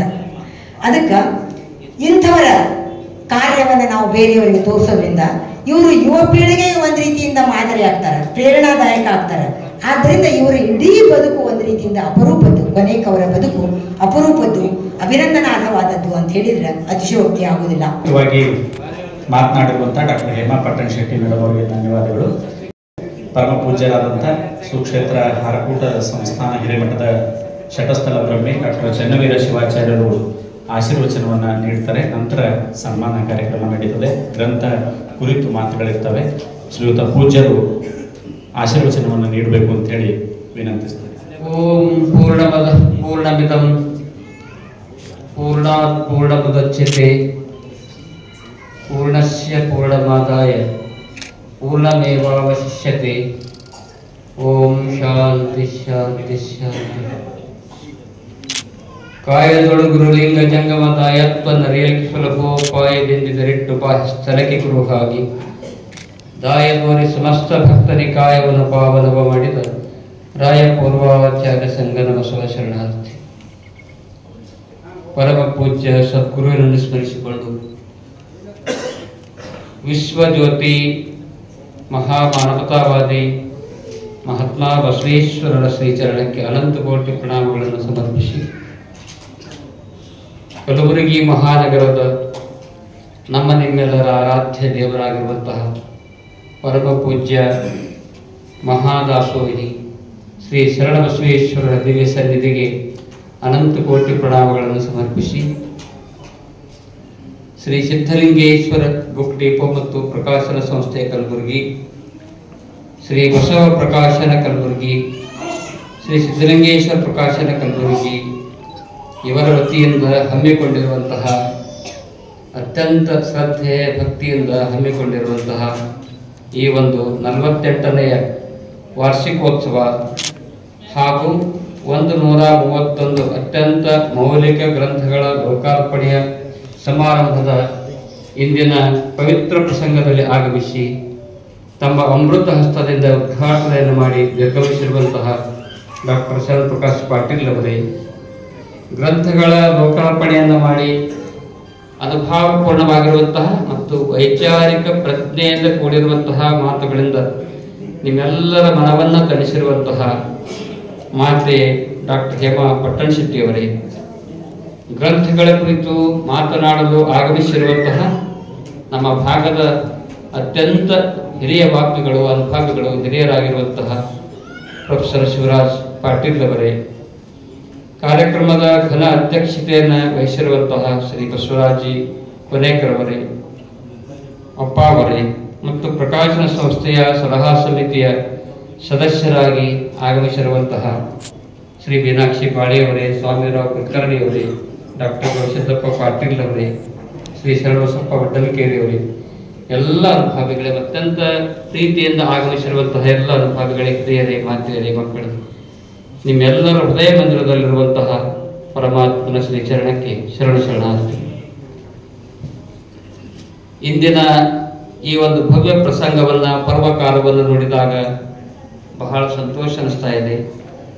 ಯಾಕೆಂದರೆ ಗ್ರಂಥಗಳು ಬರೆಯುವುದು ಎಷ್ಟು ಮುಖ್ಯವೋ ಪ್ರಕಾಶನ ಮಾಡುವುದು ಕೂಡ ಅಷ್ಟೇ ಶ್ರೇಷ್ಠವಾಗಿರುವಂತಹ ಕಾರ್ಯ. ಆ ದಿಶೆಯಲ್ಲಿ ಇಂದಿನ ಪವಿತ್ರ ಪ್ರಸಂಗವನ್ನು ನೋಡಿದಾಗ, ಬಸವರಾಜ್ ಕೊನೇಕರ್ ಅವರನ್ನು ನೋಡಿದಾಗ ಅನುಭಾವಿಗಳು ಒಂದು ಮಾತನ್ನು ಹೇಳ್ತಾ ಇದ್ದಾರೆ. ನೀರಿನಿಂದ ಸ್ನಾನ ಮಾಡಿದರೆ ಬಟ್ಟೆಯನ್ನು ಬದಲಾಯಿಸಬಹುದು, ಆದರೆ ಬೆವರಿನಿಂದ ಸ್ನಾನ ಮಾಡಿದರೆ ಇತಿಹಾಸವನ್ನೇ ಬರೆಯಬಹುದು ಇವತ್ತು ಗ್ರಂಥ ಪ್ರಕಾಶನ ಸಂಸ್ಥೆಯಲ್ಲಿ ಇಡೀ ಕಲ್ಯಾಣ ಕರ್ನಾಟಕ ಭಾಗದಲ್ಲಿಯೇ 3500 ಮೌಲಿಕ ಗ್ರಂಥಗಳನ್ನ ಪ್ರಕಾಶನ ಮಾಡಿರುವಂತಹ ಕೀರ್ತಿ ಸಿದ್ಧಲಿಂಗೇಶ್ವರ ಪ್ರಕಾಶನ ಸಂಸ್ಥೆಯಲ್ಲಿ ತರ್ತಾ ಇದ್ದಾನೆ ಅಂತ ಮಾತನ್ನು ಬಹಳ ಪ್ರೀತಿಯಿಂದ ಹೇಳ್ತಾ ಇದ್ದೇನೆ. ಆ ದಿಶೆಯಲ್ಲಿ ಯಾಕೆಂದರೆ ಒಂದು ಬಂಗಾರದ ಅಂಗಡಿಯನ್ನು ಪ್ರಾರಂಭ ಮಾಡಿ ಅದರಿಂದ ಅಕ್ಕಸಾಲಿಗನಾಗಿ ಹಣವನ್ನು ಗಳಿಸಬಹುದು. ಆದರೆ ಗಳಿಸಿರುವಂತಹ ಹಣವನ್ನ ಬಂಗಾರವನ್ನ ಕದ್ದುಕೊಂಡು ಹೋಗಬಹುದು. ಆದರೆ ಗ್ರಂಥ ಪ್ರಕಾಶನ ಮಾಡಿ ಜನರಿಗೆ ಜ್ಞಾನದ ಬೋಧನೆಯನ್ನು ನೀಡಿರುವಂತಹ ಗ್ರಂಥಗಳಿಂದ ಏನು ಜ್ಞಾನ ಬರ್ತಾ ಇದೆಯಲ್ಲ, ಯಾರು ಕರೆಯದೇ ಇರುವಂತಹ ಒಂದು ಸಂಪತ್ತು ನಿಧಿ ಅಂದ್ರೆ ಅದು ಜ್ಞಾನ ಸಂಪತ್ತು ಎನ್ನುವಂಥ ಮಾತನ್ನು ಅನುಭವಿಗಳು ಹೇಳ್ತಾ ಇದ್ದಾರೆ. ಆ ದಿಶೆಯಲ್ಲಿ ಬಂಗಾರದ ಅಂಗಡಿಯನ್ನು ತೆಗೆದು ಶ್ರೇಷ್ಠ ವ್ಯಾಪಾರಿ ಆಗಬಹುದು. ಆದರೆ ಬಸವರಾಜ ಪದೇಕರ್ ಅವರು ಎಲ್ಲ ಜನರಿಗೆ ಜ್ಞಾನದ ನಿಧಿಯನ್ನು ನೀಡುವಂತಹ ಕಾರ್ಯವನ್ನು ಅವರು ಮಾಡ್ತಾ ಇದ್ದಾರೆ. ಅವರು ಕಥೆ, ಕಾದಂಬರಿ, ಕವನ ಸಂಕಲನ, ಜಾನಪದ, ವಚನ ಸಾಹಿತ್ಯ, ದಾಸ ಸಾಹಿತ್ಯ ಮತ್ತು ಪುಸ್ತಕ ಪ್ರಕಟಣೆ ಎಲ್ಲ ರೀತಿಯಾಗಿರ್ತಕ್ಕಂಥ ಅತ್ಯಂತ ಶ್ರದ್ಧೆಯಿಂದ ಆ ಕಾರ್ಯವನ್ನು ಮಾಡಿದ್ದಾರೆ ಎನ್ನುವಂಥ ಮಾತನ್ನು ಈ ಸಂದರ್ಭದಲ್ಲಿ ಹೇಳ್ತಾ ಇದ್ದೇವೆ. ಗ್ರಂಥದ ಬಗ್ಗೆ ಅದರಲ್ಲಿ ಎಂಥ ಒಂದು ಅದ್ಭುತವಾಗಿರುವಂತಹ ಶಕ್ತಿ ಇರ್ತಾ ಇದೆ ಅಂದ್ರೆ, ಭಾರತ ರತ್ನ ಡಾಕ್ಟರ್ ಬಾಬಾ ಸಾಹೇಬ್ ಅವರು ತಮ್ಮ ಜೀವಿತದ ಅವಧಿಯಲ್ಲಿ ಅವರ ಜೀವನ ಚರಿತ್ರೆಯಲ್ಲಿ ಅದ್ಭುತವಾಗಿರುವಂತಹ ಒಂದು ಮಾತನ್ನು ಹೇಳಿದ್ದಾರೆ. ಅವ್ರು ಏನ್ ಹೇಳ್ತಾ ಇದ್ದಾರೆ ಅಂದ್ರೆ, ನಿನ್ನ ಹತ್ತಿರ ಒಂದು 100 ರೂಪಾಯಿ ಇದ್ದಾಗ, ನಿನ್ನ ಹತ್ತಿರ 100 ರೂಪಾಯಿ ಇದ್ದಾಗ ಅದರಲ್ಲಿ 50 ರೂಪಾಯಿ ನಿನ್ನ ಪ್ರಸಾದಕ್ಕಾಗಿ, ಊಟಕ್ಕಾಗಿ ವಿನಿಯೋಗಿಸು. ಆದರೆ 50 ರೂಪಾಯಿಯನ್ನ ಗ್ರಂಥಕ್ಕಾಗಿ ವಿನಿಯೋಗಿಸು. ಯಾಕೆ ಹೇಳ್ತಾ ಇದ್ದಾರೆ ಅಂದ್ರೆ, 50 ರೂಪಾಯಿಂದ ನಿನ್ನ ಹೊಟ್ಟೆ ತುಂಬಬಹುದು, ನೀನು ಬದುಕಬಹುದು. ಆದ್ರೆ ಇನ್ನೂ 50 ರೂಪಾಯಿಂದ ಪುಸ್ತಕ ಖರೀದಿ ಮಾಡಿದ್ರೆ ನಿನ್ನ ಬದುಕನ್ನೇ ಬದಲಾಯಿಸುವಂತಹ ಶಕ್ತಿ ಆ ಗ್ರಂಥದಲ್ಲಿ ಇದೆ ಅನ್ನುವಂಥ ಮಾತನ್ನು ಡಾಕ್ಟರ್ ಬಿ ಆರ್ ಅಂಬೇಡ್ಕರ್ ಅವರು ಬರ್ತಾರೆ. ಅಂತಹ ಅದ್ಭುತವಾದಂತಹ ಶಕ್ತಿ ಈ ಗ್ರಂಥದಲ್ಲಿ ಇರ್ತಾ ಇದೆ. ಈಗಾಗಲೇ 131 ಗ್ರಂಥಗಳನ್ನ ಪ್ರಕಟಣೆ ಮಾಡಿದ್ದಾರೆ. ಇದು ಸಾಮಾನ್ಯವಾಗಿರ್ತಕ್ಕಂಥ ಆ ಗ್ರಂಥಗಳ ರಾಶಿಯನ್ನು ನೋಡಿದಾಗ, ಅದರ ಶೀರ್ಷಿಕೆಯನ್ನು ನೋಡಿದಾಗ, ಅದರ ಮುಖಪುಟವನ್ನು ನೋಡಿದಾಗ ನಮಗೆ ಹೇಗೆ ಅನಿಸ್ತಾ ಇದೆ ಅಂತಂದ್ರ, ಇಷ್ಟಲಿಂಗ ಪೂಜೆಯನ್ನ ಮಾಡುವಂತಹ ಸಂದರ್ಭದಲ್ಲಿ ಏನು ಆನಂದ ಆಗ್ತಾ ಇದೆಯಲ್ಲ, ಆ ಗ್ರಂಥಗಳನ್ನು ನೋಡಿದಾಗ ಇವತ್ತು ನನಗೆ ಆನಂದ ಆಗಿದೆ. ಅಂತಹ ಒಂದು ಜ್ಞಾನದ ನಿಧಿಯನ್ನೇ ಅವರು ಇವತ್ತು ನಮ್ಮ ಸಮಾಜಕ್ಕಾಗಿ ಕೊಡ್ತಾ ಇದ್ದಾರೆ. ಯಾಕೆಂದ್ರೆ ಇವತ್ತು ಒಂದು ಪುಸ್ತಕ ವ್ಯಾಪಾರಿ ಮನೋಭಾವದಿಂದ ಮಾಡಿರ್ಬೋದು, ಆದರೂ ಕೂಡ ಈ ಭಾಗದ ಲೇಖಕರಿಗೆ ಪ್ರೋತ್ಸಾಹ, ಸಹಾಯ, ಸಹಕಾರ ಎಲ್ಲ ಲೇಖಕರಿಗೆ ಇವತ್ತು ಸಿದ್ಧಲಿಂಗೇಶ್ವರ ಪ್ರಕಾಶನ ಸಂಸ್ಥೆ ಹೇಗಿದೆ ಅಂದ್ರೆ, ನಮ್ಮ ತಾಯಿಯವರು ಹೇಳಿದ ಹಾಗೆ ಅನೇಕ ಪ್ರಕಾಶನ ಸಂಸ್ಥೆಗಳು ಇರಬಹುದು. ನಮ್ಮ ನಾಡಿನಲ್ಲಿ ಪ್ರಕಾಶನ ಸಂಸ್ಥೆಗಳು ಬಹಳ ಇರಬಹುದು. ಕೆಲವು ಪ್ರಕಾಶನ ಸಂಸ್ಥೆಗಳು ಹೆಂಗಿರ್ತವೆ ಅಂದ್ರೆ ಒಳ್ಳೆ ಗಿಡ ಇದ್ದಾಗ ಇರ್ತವೆ. ಒಳ್ಳೆ ಗಿಡ ಅದು ನೋಡ್ರಿ 1 ವರ್ಷ 2 ವರ್ಷನಾಗ ಜೋರು ಗಾಳಿ ಬಿದ್ರು ಮುರಿದು ಬಿಡುತ್ತೆ. ಆದರೆ ಇಡೀ ನಮ್ಮ ಕಲ್ಯಾಣ ಕರ್ನಾಟಕ ಭಾಗದ ಎಲ್ಲ ಕರ್ನಾಟಕ ರಾಜ್ಯದ ಸಾಹಿತಿಗಳಿಗೆ, ಲೇಖಕರಿಗೆ, ಕವಿಗಳಿಗೆ ಆಲದ ಮರದಂತೆ ಬೆಳೆಯುವಂತಹ ಒಂದು ಸಂಸ್ಥೆ ಯಾವುದಾದ್ರೂ ಇದ್ರೆ ಸಿದ್ಧಲಿಂಗೇಶ್ವರ ಪ್ರಕಾಶನ ಸಂಸ್ಥೆ ಅನ್ನುವಂಥ ಮಾತನ್ನ ಬಹಳ ಪ್ರೀತಿಯಿಂದ ಹೇಳ್ತಾ ಇದ್ದೀನಿ. ಎಲ್ಲ ಗ್ರಂಥಗಳನ್ನು ನೋಡಿದಾಗ ಅನುಭವಿಗಳು, ಶಿವರಾಜ್ ಪಾಟೀಲ್ ಎಲ್ಲ ಅನುಭವಿಗಳು, ಕವಿಗಳು ಒಂದೊಂದು ಕಡೆ ಹೇಳ್ತಾ ಇದ್ದ, ಗ್ರಂಥಗಳಲ್ಲಿ 2 ರೀತಿಯಾಗಿರುವಂತಹ ಗ್ರಂಥಗಳು. ಅನೇಕ ಅನುಭವಿಗಳು, ಸಾಹಿತ್ಯಗಳು ಹೇಳ್ತಾ ಇದ್ದಾರೆ. ಕೆಲವು ಗ್ರಂಥಗಳು ಹೆಂಗಂದ್ರ ಹಿಂಗ ಮುಟ್ಟಿ ಕೈ ತೊಳ್ಕೋಬೇಕಾಗ್ತದೆ. ಆದ್ರೆ ಕೆಲವು ಗ್ರಂಥಗಳನ್ನ ಓದಿದಾಗ ಮುಟ್ಟಿ ಕೈ ತೊಳ್ಕೋಬೇಕು, ಆದ್ರೆ ಕೈ ತೊಳೆದುಕೊಂಡು ಓದುವಂತಹ ಗ್ರಂಥಗಳು ಸಿದ್ಧಲಿಂಗೇಶ್ವರ ಪ್ರಕಾಶನ ಸಂಸ್ಥೆ. ಅಂತಹ ಒಳ್ಳೆಯ ಗ್ರಂಥಗಳನ್ನ ಅವರು ಇವತ್ತು ಪ್ರಕಾಶನ ಮಾಡಿದ್ದಾರೆ. ಅನಾಕುರು ಅವರಿಗೆ ಸಾಹಿತಿಗಳಿಗೆ ಒಬ್ಬ ಸಾಹಿತಿ ಅಂತ ಹೇಳ್ತಾ ಇದ್ದಾನೆ, ಅನಾ ಕೃಷ್ಣರಾಯ್ ಅವರೇ, ನಾನು ಕನ್ನಡ ಸಾಹಿತ್ಯವನ್ನ ಬಹಳ ಯುವಕರು ಓದಂತೆ ಮಾಡೀನಿ, ಕಾದಂಬರಿಗಳನ್ನು ಬರೆದೀನಿ ಅಂತ ಹೇಳ್ತಾನೆ. ಅದೆಂತ ಕಾದಂಬರಿ ಬರೆದಿದ್ರಿ? ಬಹಳ ಜನ ಎಲ್ಲ ಹುಡುಗರು ಓದ್ತಾ ಇರ್ತಾರೆ. ನಾನು ಗ್ರಂಥ ಪ್ರಕಟ ಆದ ಕೂಡಲೇ, ಕಾದಂಬರಿ ಪ್ರಿಂಟ್ ಆದ ಕೂಡಲೇ ಓದ್ತಾರೆ.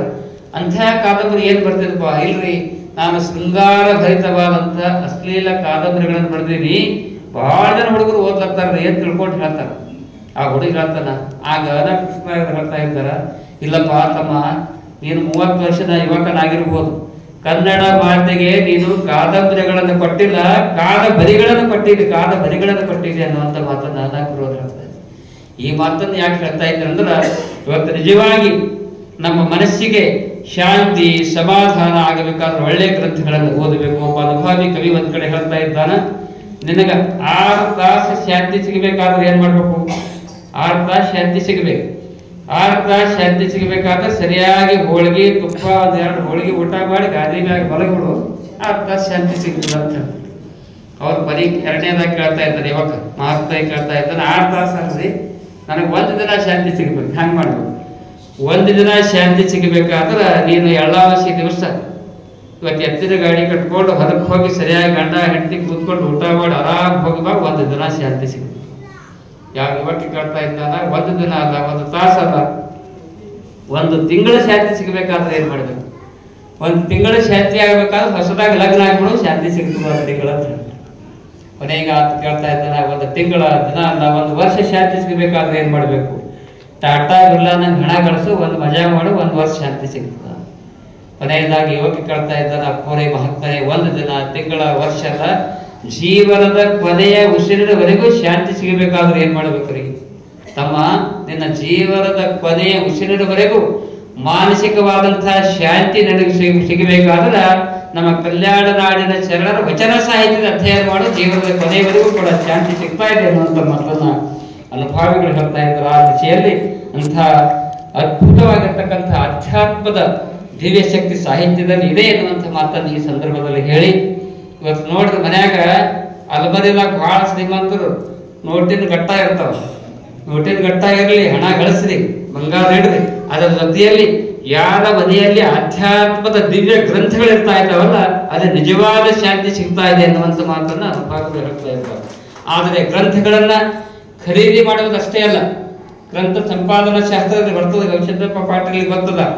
ಗ್ರಂಥ ಸಂಪಾದನಾ ಶಾಸ್ತ್ರದಲ್ಲಿ ಗ್ರಂಥಗಳನ್ನ ಹ್ಯಾಂಗ್ ಸಂಗ್ರಹ ಮಾಡಬೇಕು, ಹೇಗೆ ಇಡಬೇಕು, ಆ ಗ್ರಂಥಗಳು ಕೂಡ ಮಾತಾಡ್ತವೆ ಎನ್ನುವಂಥ ಮಾತನ್ನು ಅನುಭವಗಳು ಬಹಳ ಚೆನ್ನಾಗಿ ಸಂಸ್ಕೃತದಲ್ಲಿ ಬರ್ತಾ ಇದ್ದಾರೆ.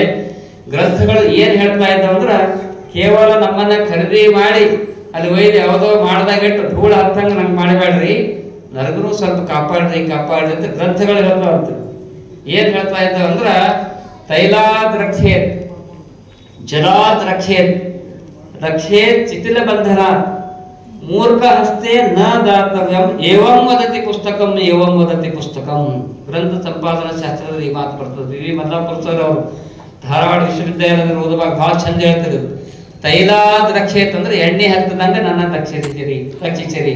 ಜಲಾದ್ ರಕ್ಷೇಸ್ ಅಂದ್ರ ನೀರು ಬೀಳಾದಂಗ ನೋಡ್ಕೋರಿ. ಮೂರ್ಖ ಹಸ್ತೆ ನ ದಾತವ್ಯಂ ಏವಂ ವದತಿ ಪುಸ್ತಕಂ. ದಯವಿಟ್ಟು ನನಗ ಗವಿಸಿದ್ದಪ್ಪ ಪಾಟೀಲ್ ಅಂತವ್ರ ಕೈಯಾಗ ಕೊಡ್ರಿ, ಒಬ್ಬ ನಾಸ್ತಿಕರ ಕೈಯಾಗ ನಂಗೆ ಕೊಡಬೇಡಿ ಅಂತ ತಿಳ್ಕೊಂಡು ಗ್ರಂಥಗಳು ಕೇಳ್ತಾ ಇದ್ದಾರೆ. ಅಂತ ಅದ್ಭುತವಾಗಿರ್ತಕ್ಕಂಥ ಅಧ್ಯಾತ್ಮದ ದಿವ್ಯ ಶಕ್ತಿ ಗ್ರಂಥದಲ್ಲಿ ಇದೆ ಎನ್ನುವಂಥ ಮಾತನ್ನು ಅನುಭಾವಿಗಳು ಹೇಳುವ ಹಾಗೆ ಇನ್ನೂ ಒಂದು ಮಾತನ್ನು ಹೇಳ್ತಾರೆ. ಒಳ್ಳೆಯ ಗ್ರಂಥಗಳನ್ನು ನೀವು ಖರೀದಿ ಮಾಡಿದಾಗ ಸರಿಯಾಗಿ ಜೋಪಾನವಾಗಿ ಮನೆಯಾಗ ಇಡಬೇಕು.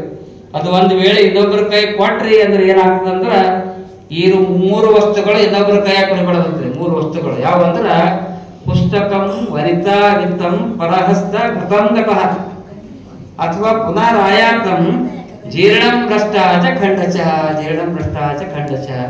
ದಯವಿಟ್ಟು ಗ್ರಂಥಗಳನ್ನು ಇನ್ನೊಬ್ಬರ ಕೈಯಾಗ ಕೊಡಬೇಡ್ರಿ, ಸರಿಯಾಗಿ ಮನಸಾಪೂರ್ವಕವಾಗಿ ಅಭ್ಯಾಸ ಮಾಡಿ ಓದ್ರಿ ಎನ್ನುವಂಥ ಮಾತನ್ನ ಅನುಭಾವಿಗಳು ಹೇಳುವ ಹಾಗೆ ಆ ದಿಶೆಯಲ್ಲಿ ತಾವೆಲ್ಲರೂ ಕೂಡ ಬಹಳ ಪ್ರೀತಿ ವಿಶ್ವಾಸದಿಂದ ಈ ಕಾರ್ಯಕ್ರಮದಲ್ಲಿ ಭಾಗಿಯಾಗಿದ್ದೀರಿ. ಬಸವರಾಜ್ ಕೊನೇಕರವರು ಇವತ್ತೊಬ್ಬ ವ್ಯಾಪಾರಿ ಅಂಗಡಿಯಲ್ಲಿ, ಭಾವಿ ಕಟ್ಟಿಯವರ ಅಂಗಡಿಯಲ್ಲಿ ಇವತ್ತೊಬ್ಬ ಒಳ್ಳೆ ರೀತಿಯ ಕಾರ್ಯಕ್ರಮದಲ್ಲಿ ಭಾಗಿಯಾಗಿ ಅವರು ಕೆಲಸ ಮಾಡ್ಯಾರ. ಆದ್ರ ಸತ್ಯ ಶುದ್ಧ ಕಾಯಕದಿಂದ ಕಾರ್ಯ ಮಾಡಿದ್ದಾರೆ ಅಂತ ತಿಳ್ಕೊಂಡು ಇಷ್ಟು ಎತ್ತರ ಮಟ್ಟಕ್ಕೆ ಅವರು ಬೆಳೆದಿದ್ದಾರೆ ಅನ್ನುವಂಥ ಮಾತನ್ನು ಕೂಡ ಈ ಸಂದರ್ಭದಲ್ಲಿ ಹೇಳ್ತಾ ಇದ್ದೀನಿ. ಆ ದಿಶೆಯಲ್ಲಿ ಇವತ್ತಿನ ದಿವಸ ಬಹಳ ಒಳ್ಳೆ ಕಾರ್ಯಕ್ರಮ ಇದಾಗಿದೆ. 131 ಗ್ರಂಥಗಳು ಈಗಾಗಲೇ ಪ್ರಕಟ ಆಗಿವೆ. ಇಲ್ಲಿಯವರೆಗೆ 3,500 ಸಿದ್ದಪ್ಪರು ಹೇಳ್ತಾ ಇದ್ದಾರೆ. ಮತ್ತೆ ಒಳ್ಳೆಯ ಸಲಹಾಗಾರರಾಗಿ ಇಲ್ಲಿ ಬಹಳ ಒಳ್ಳೆಯ ವ್ಯಕ್ತಿಗಳಿದ್ದಾರೆ. ನಮ್ಮ ಮೀನಾಕ್ಷಿ ಬಾಳಿಯವರು, ಶಿವರಾಜ್ ಪಾಟೀಲ್ ಹೇಳಿದ್ರು, ಮತ್ತೆ ನೀವು ಮಾತಾಡ್ತಿರಲ್ರಿ ಮೀನಾಕ್ಷಿ ಬಾಳಿ ಅಂತ ಕೇಳಿದ್ರು ಅವರು. ಇಲ್ರಿ, ಮೀನಾಕ್ಷಿ ಬಾಳಿ ಅಂದ್ರೆ ಕಿರಿಕಿರಿ ಅದು. ಆದ್ರೆ ನಾ ಅಂತೀನಿ ಕಿರಿಕಿರಿ ಅಲ್ಲ, ಅವ್ರ ಮಾತುಗಳ ಕಿರಿಕಿರಿ ಅಲ್ಲ, ಅದು ಕಳಕಳಿಯ ಮಾತು ಎನ್ನುವಂಥ ಮಾತನ್ನು ಕೂಡ ಈ ಸಂದರ್ಭದಲ್ಲಿ ಬಹಳ ಪ್ರೀತಿಯಿಂದ ಹೇಳ್ತಾ ಇದ್ದೀನಿ. ನಮ್ಮ ಹಾರ್ಕೋಡ್ ಮಠಕ್ಕೆ ಬಹಳ ಅಧ್ಯಾತ್ಮದ ಸಂಬಂಧವನ್ನು ಇಟ್ಕೊಂಡು, ಯಾಕಂದ್ರೆ ಲಕ್ಷ್ಮೀ ಜೊತೆಯಲ್ಲಿ ಅವ್ರು 16ನೇ ವಯಸ್ಸಿನಲ್ಲಿ ಲಂಗ ಹಾಕೊಂಡು ಬಂದು ಸ್ಪೀಚ್ ಮಾಡ್ತಿರೋರು. ಅದು ವೈಚಾರಿಕ ಪ್ರಜ್ಞೆ ಅವರಲ್ಲಿದೆ. ಅವರು ಅದರಕ್ಕೆ ಕಹಿ ಉದರಕ್ಕೆ ಸಿಹಿ ಎನ್ನುವ ಹಾಗೆ ಕೆಲವು ಮಾತುಗಳ ಖಾರ ಇರಬಹುದು, ಅದನ್ನು ಕೂಡ ಅವರ ಕಳಕಳಿಯಿಂದ ಅವರು ಒಳ್ಳೆಯ ಮಾತುಗಳನ್ನು ಆಡ್ತಾರೆ ಎನ್ನುವಂಥ ಮಾತನ್ನು ಕೂಡ ಈ ಸಂದರ್ಭದಲ್ಲಿ ಹೇಳಿ, ಇಲ್ಲೆಲ್ಲ ಅನೇಕ ರಿಚ್ ಪರ್ಸನ್ ಕುಂತಾರೆ. ಕೌಶಿಕಪ್ಪ ಪಾಟೀಲ, ಸಾಧುರಾವ್ ಕುಲಕರ್ಣಿ ಅವರೆಲ್ಲ ರಿಚ್ ಪರ್ಸನ್. ಏನ್ರಿ ಮನ್ಯಾಗ ಹೋದ್ರೆ ಬರೀ ಕಟ್ಲತ್ತರ 10 ಲಕ್ಷ ರೂಪಾಯಿ ಎಲ್ಲ ರಿಚ್ ಪರ್ಸನ್ ಅಂತ ನೋಡ್ಬೋದು. Kaushikappa Patil very very rich person. ಎದರಲ್ಲಿ ರಿಚ್ ಪರ್ಸನ್ ಅಂದ್ರ ಹಣದಿಂದ ಅಲ್ಲ, ಜ್ಞಾನದಿಂದ ಅವರು ರಿಚ್ ಇದ್ದಾರೆ, ಬಹಳ ಫೇಮಸ್ ಇದ್ದಾರೆ. ಯಾಕಂದ್ರೆ ಭೂಮಿದಿಂದಲ್ಲ, ಹೇಮದಿಂದ ತಿನ್ನೋದಲ್ಲ, ಕಾಮಿನಿಂದ ಮಾಡಲ್ಲ, ಇದು ಜಗಕ್ಕಿದ ವಿಧಿ. ನೀನು ನೊಡವೆ ಎಂಬುದು ಜ್ಞಾನರತ್ನ. ಅಂತಹ ಜ್ಞಾನರತ್ನವನ್ನು ಪಡೆದುಕೊಂಡಿರುವಂತಹ ಅನೇಕ ಅನುಭವಿಗಳು. ನನಗೆ ಬಹಳ ಖುಷಿ ಆಯ್ತು ಇಲ್ಲೆಲ್ಲ ಹೆಸರುಗಳನ್ನು ನೋಡಿದಾಗ. ಇವರೆಲ್ಲ ಸಲಹಾ ಮಂಡಳಿ ಸದಸ್ಯರಾಗಿದ್ದಾರೆ. ಮೀನಾಕ್ಷಿ ಬಾಳಿಯವರು, ಎಚ್ ಡಿ ಪೋತೆ ಅವರು, ಸ್ವಾಮಿರಾವ್ ಕುಲಕರ್ಣಿ ಅವರು, ಸಿ ಲಿಂಗಣ್ಣ ಅಂತ ಬಹಳ ಖುಷಿ ಆಗ್ತದೆ ಅವ್ರಿಗೆ ನೋಡಿದಾಗ. ಬಹಳ ಒಳ್ಳೆ ರೀತಿಯ ಕಾರ್ಯವನ್ನು ಮಾಡ್ತಾ ಇದ್ದಾರೆ. ಜಯದೇವ್ ಗಾಯಕ್ವಾಡ್ ಅವರು, ಕಾವ್ಯಶ್ರೀ ಮಾಗಾಂವ್ಕರ್ ಅವರು, ಶರಣಬಸಪ್ಪ ವಡ್ಡನ್ಕೇರಿ ಅವರು ಎಲ್ಲರೂ ಕೂಡ ಸಾಹಿತ್ಯ ಕ್ಷೇತ್ರದಲ್ಲಿ ಅದ್ಭುತವಾಗಿರುವಂತಹ ಕಾರ್ಯವನ್ನು ಮಾಡ್ತಾ ಇದ್ದಾರೆ. ಒಳ್ಳೆಯ ವ್ಯಕ್ತಿಗಳಾಗಿದ್ದಾರೆ. ಜ್ಞಾನದ ಸಂಪಾದನೆಯನ್ನು ಮಾಡಿ ಅನೇಕ ವ್ಯಕ್ತಿಗಳನ್ನು ತಯಾರು ಮಾಡ್ತಾ ಇದ್ದಾರೆ. ನಮ್ಮ ಗವಿಸಿದ್ದಪ್ಪ ನೋಡ್ಲಿಕ್ಕೆ ಸಣ್ಣ ಮನುಷ್ಯ ಕಾಣ್ತಾನೆ, ಆದ್ರೆ ನಮ್ಮ ಭಾಗದಲ್ಲಿ ಸಾಹಿತ್ಯಿಕ ವಾತಾವರಣವನ್ನ ನಿರ್ಮಾಣ ಮಾಡುವಂತಹ ಅನುಭವಿಗಳ ಸಾಧನೆಯಲ್ಲಿ ನಮ್ಮ ಗವಿಸಿದ್ದಪ್ಪ ಪಾಟೀಲ್ ಇದ್ದಾರೆ. ಅದೊಂದು ಸಣ್ಣ ಊರದ ಬೇಲೂರು ಅಂತೇಳಿ ಸಣ್ಣ ಊರದ ಅಲ್ಲಿ ಉರ್ಲಿಂಗ್ ಪೆದ್ದಿ ಮಠ ಅದ. ಆ ಮಠ ಸ್ವಾಮಿಗಳು ಹೇಳು ಇಡ್ಲಾಗ ಬಹಳ ಚಂದ ಬರ್ತದೆ. ಯಾರು ಏನ್ ಕೆಲಸ ಕೆಲಸ ಮಾಡ್ತಾನೆ, ಅವ್ರು ಸ್ವಾರ್ಥಕ್ಕಾಗಿ ಮಾಡುವುದಿಲ್ಲ, ಸಾಹಿತ್ಯಕ್ಕಾಗಿ ಕಾರ್ಯ ಮಾಡ್ತಕ್ಕಂಥ ವ್ಯಕ್ತಿ ನಮ್ಮ ಗವಿಸಿದ್ದಪ್ಪ ಪಾಟೀಲ್. ಅವರನ್ನು ಇಟ್ಕೊಂಡು ಇಲ್ಲಿಯವರೆಗೆ ಸುಮಾರು 16 ಸಮ್ಮೇಳನಗಳನ್ನು ಮಾಡಿದ್ದಾರೆ ಪ್ರತಿ ವರ್ಷ. ಆ ರೀತಿಯಾಗಿ ಸಾಹಿತ್ಯಿಕ ಕಾರ್ಯವನ್ನು ಮಾಡ್ತಾ ಇದ್ದಾರೆ. ಅಂಥವ್ರು ಇಲ್ಲಿ ಮಾರ್ಗದರ್ಶಕರಾಗಿ ಒಳ್ಳೆ ರೀತಿಯಾಗಿ ಸೇವೆಯನ್ನು ಮಾಡ್ತಾ ಇದ್ದಾರೆ. ಇಂತಹ ಮಾರ್ಗದರ್ಶಕರು ಇರಬೇಕು. ಇನ್ನೂ ಹೆಚ್ಚಿನ ರೀತಿಯಲ್ಲಿ 3,500 ಆಗ್ಯಾವ. 3,500 ಅಲ್ಲ, ಮುಂದೊಂದು ದಿನ 30,000 ಗ್ರಂಥಗಳು ನಮ್ಮ ಪ್ರಕಾಶನದಲ್ಲಿ ಸಿದ್ಧಲಿಂಗೇಶ್ವರ ಪ್ರಕಾಶನದಲ್ಲಿ ಪ್ರಕಟ ಆಗಲಿ ಅನ್ನುವಂಥ ಮಾತನ್ನು ಕೂಡ ಈ ಸಂದರ್ಭದಲ್ಲಿ ಹೇಳಿ ನಮಗೆ ಬಹಳ ಖುಷಿ ಆಗ್ತದೆ. ಯಾಕಂದ್ರೆ ಬಸವರಾಜ್ ಕೋನೇಕ್ ಅವರು ಇವತ್ತು ವಯಸ್ಸಿನಿಂದ ಹಿರಿಯರಾಗ್ತಾ ಇದ್ದಾರೆ. ಅವರು ಒಳ್ಳೆಯ ಕಾರ್ಯವನ್ನು ಮಾಡ್ತಾ ಇದ್ದಾರೆ. ಬರುವಂತ ನಮ್ಮ ಚಿಂಚೋಳಿಯ ಹಾರ್ಕೋಡ್ ಮಠದ ಜಾತ್ರೆಯಲ್ಲಿ ಒಳ್ಳೆಯ ಕೆಲಸ ಮಾಡೋರಿಗೆ ಸಪೋರ್ಟ್ ಮಾಡೇಬೇಕು. ಅಮೃತಂ ಸ್ವಾಮಿ ಗೌರವಂ ಅಂತ ಹೇಳ. ಅಮೃತಂ ಸ್ವಾಮಿ ಗೌರವಂ. ಯಾರು ಒಳ್ಳೆಯ ಕೆಲಸ ಮಾಡುವಾಗ ಅವ್ರಿಗೆ ಪ್ರೋತ್ಸಾಹ ಕೊಡ್ತಾರ, ಅದು ಅಮೃತಕ್ಕೆ ಸಮಾನ ಅನ್ನುವಂಥ ಮಾತನ್ನು ಹೇಳ್ತಾರೆ. ಆ ದಿಶೆಯಲ್ಲಿ ಬಸವರಾಜ್ ಕೋನೇಕ್ ಅವರಿಗೆ ನಮ್ಮ ಚಿಂಚೋಳಿಯ ಹಾರ್ಕೋಡ್ ಮಠದ ಚನ್ನಬಸವ ಶ್ರೀಗಳ ಜಾತ್ರಾ ಮಹೋತ್ಸವದಲ್ಲಿ ಪ್ರತಿ ವರ್ಷ 3 ಜನ ಸಾಹಿತಿಗಳಿಗೆ ಕೊಡ್ತಾ ಇದ್ದೀವಿ. ಈ ದಿಶೆಯಲ್ಲಿ ಈ ವರ್ಷ ಅಲ್ಲಿ ಚೆನ್ನಶ್ರೀ ಅನ್ನುವಂಥ ಒಂದು ಪ್ರಶಸ್ತಿಯನ್ನು ಕೊಡ್ತೀವಿ. ಸುಮಾರು 50,000 ಜನ ಇರ್ತಾರೆ. ಆ ಪ್ರಶಸ್ತಿಯನ್ನ ಈ ಸಲ ಯಾರಿಗೆ ಕೊಡ್ತಾ ಇದ್ದೀವಿ ಅಂತಂದ್ರೆ ಬಸವರಾಜ್ ಕೋನೇಕ್ರವರಿಗೆ ಮಾತ್ರ ಕೊಡ್ತಾ ಇದ್ದೀವಿ ಅನ್ನುವಂಥ ಮಾತನ್ನು ಕೂಡ ಈ ಸಂದರ್ಭದಲ್ಲಿ ಹೇಳಿ, ಇನ್ನೂ ಹೆಚ್ಚಿನ ಗ್ರಂಥಗಳು ಅವರಿಂದ ಪ್ರಕಾಶನ ಆಗಲಿ ಅನ್ನುವಂಥ ಮಾತನ್ನು ಕೂಡ ಈ ಸಂದರ್ಭದಲ್ಲಿ ಹೇಳಿ, ಅವರ ದಿವ್ಯ ವ್ಯಕ್ತಿತ್ವ, ಅವರ ಪ್ರಯತ್ನ, ಪರಿಶ್ರಮ, ಅವರ ಜ್ಞಾನ ಅದೆಲ್ಲವನ್ನು ನೋಡಿ ಈ ಭಾಗದ ಶರಣಬಸವೇಶ್ವರರ ವಿಶ್ವವಿದ್ಯಾಲಯದಿಂದ ಈ ವರ್ಷ ಗೌರವ ಡಾಕ್ಟರೇಟ್ ಸಿಕ್ಕಿದೆ. ಅದು ಎಂಥ ಒಂದು ಪ್ರಶಸ್ತಿ ಅಂದ್ರೆ ಸಾಮಾನ್ಯವಾಗಿರುವಂತಹ ಡಾಕ್ಟರೇಟ್ ಅಲ್ಲ, ನಿಜವಾಗಿ ದೇವರಿಂದ ಸಿಕ್ಕಿರುವಂತಹ ಡಾಕ್ಟರೇಟ್ ಎನ್ನುವಂತಹ ಮಾತನ್ನು ಕೂಡ ಈ ಸಂದರ್ಭದಲ್ಲಿ ಹೇಳ್ತಾ ಇದ್ದೀನಿ. ರಾಷ್ಟ್ರಪತಿಯನ್ನು ಪದ್ಮಭೂಷಣ ಕೊಡ್ತಾರಲ್ಲ, ಅದಕ್ಕಿಂತ ಶ್ರೇಷ್ಠವಾಗಿರುವಂತಹ ಪ್ರಶಸ್ತಿ ಶರಣಬಸವೇಶ್ವರರ ಡಾಕ್ಟರೇಟ್ ಪ್ರಶಸ್ತಿ ಎನ್ನುವಂಥ ಮಾತನ್ನು ಕೂಡ ಈ ಸಂದರ್ಭದಲ್ಲಿ ಹೇಳಿ, ತಾವೆಲ್ಲ ಅನುಭವಿಗಳು ಪ್ರೀತಿ ವಿಶ್ವಾಸದಿಂದ ಈ ಕಾರ್ಯಕ್ರಮದಲ್ಲಿ ಭಾಗಿಯಾಗಿದ್ದೀರಿ. ನಿಮ್ಮ ದಿವ್ಯ ಶಕ್ತಿ ಹೀಗೆ ಬೆಳೆಯಲಿ, ಅನೇಕ ಲೇಖಕರನ್ನ ಉದ್ಭವ ಆಗಲಿ, ಅದರಲ್ಲಿ ವಿಶೇಷವಾಗಿ ಓದುವಂತಹ ಒಂದು ಹವ್ಯಾಸ ಬೆಳೆಯಲಿ. ಎಲ್ಲರೂ ಎದ್ದುಕೊಂಡು ಹಿಂಗೆ ಕೈ ಮಾಡ್ತಾರೆ. ಎದಕ್ಕೆ ಮಾಡ್ತಾರೆ? ಮೊಬೈಲ್.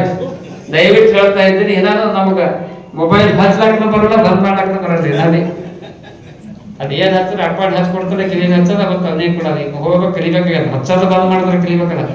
ಆದ್ರೆ ಹೆಚ್ಚಾಗಿ ಮೊಬೈಲ್ ಇದಾಗ್ಯದ, ಮೊಬೈಲ್ ಓದ್ತಕ್ಕಂಥ ಇದಾಗ್ಯದ. ನಿಮ್ಮಲ್ಲಿ ಒಂದು ಚಟ ಇರ್ಬೇಕು. ಮತ್ತೆ ಬೀಡಿ ಸಿಗರೇಟ ಬೇರೆ ಬೇರೆ ಚಟ ಇರ್ತಾವ. ಆ ಚಟ ಬೇಡವ. ನನಗೂ ಒಂದು ಚಟ ಅದ. ಏನ್ ಚಟ ಅಂದ್ರೆ ಪ್ರತಿನಿತ್ಯ ರಾತ್ರಿ 5-6 ಪೇಪರ್ಗಳು 1 ತಾಸು ಓದೋದು, ಆಕಾಶವಾಣಿ ರೇಡಿಯೋ ಕೇಳೋದು. ಇನ್ನೂ ಒಂದು ಚಟ ಇರೋದು, ರಾತ್ರಿ ನಿದ್ದೆ ಬರ್ಬೇಕಾದ್ರ ಒಂದು 100 ಪೇಜ್ ಆದ್ರೂ ಗ್ರಂಥಗಳನ್ನು ಓದಿ ಮಲಗಿದಾಗೆ ನಾನು ನಿದ್ದೆ ಬರ್ತದೆ. ಅಂಥ ಒಂದು ಹವ್ಯಾಸವನ್ನ, ಅಂಥ ಒಂದು ವಿಶ್ವಾಸವನ್ನ ನಮ್ಮೆಲ್ಲ ಯುವಕರು ಬೆಳೆಸಿಕೊಳ್ಳದೆ ಅನೇಕ ಅದ್ಭುತವಾಗಿರುವಂತಹ ಆಧ್ಯಾತ್ಮಿಕ ದಿವ್ಯ ಗ್ರಂಥಗಳು ನಮ್ಮ ನಾಡಿನಲ್ಲಿ ಪ್ರಕಟ ಆಗಿವೆ. ಅದನ್ನು ಓದುವಂತಹ ಹವ್ಯಾಸ ಯುವಕರಲ್ಲಿ ಬರಲಿ ಎನ್ನುವಂಥ ಮಾತನ್ನು ಈ ಸಂದರ್ಭದಲ್ಲಿ ಹೇಳಿ 2 ಮಾತುಗಳನ್ನು ಮುಗಿಸ್ತೇನೆ. ಆಶೀರ್ವಚನವನ್ನು ನುಡಿದಿರುವಂಥ ಪರಮ ಪೂಜ್ಯ ಶಟಸ್ಥಳ ಬ್ರಹ್ಮಿ ಡಾಕ್ಟರ್ ಚನ್ನವೀರ ಶಿವಾಚಾರ್ಯರಿಗೆ ತುಂಬ ಹೃದಯದ ಧನ್ಯವಾದಗಳು. ಸಿದ್ಧಲಿಂಗೇಶ್ವರ ಪ್ರಕಾಶನ ಮತ್ತು ಬುಕ್ ಡಿಪೋ ಮತ್ತು ಪ್ರಕಾಶನ, ಸಿದ್ಧಲಿಂಗೇಶ್ವರ ಪ್ರಕಾಶನ, ಬಸವ ಪ್ರಕಾಶನ ಕಳೆದ ವರ್ಷದಿಂದ ಈ ಒಂದು ತನ್ನ ವಾರ್ಷಿಕೋತ್ಸವ ಸಮಾರಂಭದಲ್ಲಿ ವಿಶೇಷವಾದಂತಹ ವ್ಯಕ್ತಿಗಳನ್ನು, ಒಬ್ಬ ವ್ಯಕ್ತಿಯನ್ನು ಗುರುತಿಸಿ ಗೌರವಿಸುವಂತಹ ಪರಿಪಾಠವನ್ನು ಕಳೆದ ವರ್ಷದಿಂದ ಸಿದ್ಧಲಿಂಗೇಶ್ವರ ಪ್ರಕಾಶನದ ಸಂಸ್ಥಾಪಕರಾದಂಥ ಶ್ರೀಯುತ ಬಸವರಾಜ ಕೊನೆಕವರು, ಸಿದ್ಧಲಿಂಗ ಕೊನೆಕವರು, ಶರಣಬಸವ ಕೊನೆಕವರು ಹಾಕೊಂಡು ಬಂದಿದ್ದಾರೆ. ರಾಂಪುರೆ ಅವರನ್ನು ಈ ವರ್ಷ ವಿಶೇಷವಾಗಿ ಗೌರವಿಸಲಿಕ್ಕೆ ಪ್ರಕಾಶನ ಸಂಸ್ಥೆ ನಿರ್ಧರಿಸಿದೆ. ಅವರು ದಯವಿಟ್ಟು ವೇದಿಕೆಯ ಮುಂಭಾಗದಲ್ಲಿ ಬಂದು ಆಗಮಿಸಬೇಕು. ಶ್ರೀ ಸಿದ್ಧಲಿಂಗ ಕೊನೆಕವರು ಕೂಡ ವೇದಿಕೆಗೆ ಆಗಮಿಸಬೇಕು. ಭೋಗೇಶ್ವರ ಶಾಲೆಯನ್ನು ಪ್ರಾರಂಭ ಮಾಡಿ ಅದರ ಸಂಸ್ಥಾಪಕರಾಗಿರುವಂತಹ ಶ್ರೀಯುತ ಲಕ್ಷ್ಮೀಪುತ್ರ ದುಂಡಪ್ಪ ರಾಂಪುರೆ ಅವರು ಕಷ್ಟದ ಜೀವನದಲ್ಲಿಯೇ ಶಿಕ್ಷಣವನ್ನು ಪೂರೈಸಿ ಆಳಂದ ತಾಲೂಕಿನ ಮೋಗಾ ಗ್ರಾಮದಲ್ಲಿ ಜನಿಸಿ ಮುಂದೆ ಝಳಕಿಯಲ್ಲಿ ತಮ್ಮ ವಿದ್ಯಾಭ್ಯಾಸವನ್ನು ಪೂರ್ಣಗೊಳಿಸಿದ್ದಾರೆ. SB ಪದವಿ ಪೂರ್ವ ಮತ್ತು ಪದವಿ ಕಾಲೇಜಿನಲ್ಲಿ ಪದವಿ ಶಿಕ್ಷಣವನ್ನು ಪಡೆದಿರುವಂತಹ ಶ್ರೀಯುತ ಲಕ್ಷ್ಮೀಕಾಂತ್ ರಾಂಪುರೆ ಅವರು ಅರ್ಥಶಾಸ್ತ್ರ MAಯಲ್ಲಿ ಸ್ನಾತಕೋತ್ತರ ಪದವಿಯನ್ನು ಪಡೆದಿದ್ದಾರೆ. ಕಳೆದ 17 ವರ್ಷಗಳಿಂದ ಕಲಬುರಗಿ ನಗರದಲ್ಲಿ ಕನ್ನಡ ಮಾಧ್ಯಮ ಶಾಲೆಯನ್ನು ಪ್ರಾರಂಭಿಸಿ ಇಂಗ್ಲಿಷ್ ಮಾಧ್ಯಮದ ವಿರುದ್ಧ ಸೆಳೆದೆದ್ದು ನಿಂತಿರ್ತಕ್ಕಂತಹ ಶ್ರೇಷ್ಠ ಕನ್ನಡ ಪ್ರೇಮಿ ಅನ್ನೋದನ್ನು ಗುರುತಿಸಿರುವಂತಹ ಪ್ರಕಾಶನ ಸಂಸ್ಥೆ ಅವರಿಗೆ ಈ ಸಂದರ್ಭದಲ್ಲಿ ವಿಶೇಷವಾಗಿ ಸನ್ಮಾನಿಸ್ತಾ ಇದೆ. ಅವರಿಗೆ ತುಂಬು ಹೃದಯದ ಧನ್ಯವಾದಗಳು.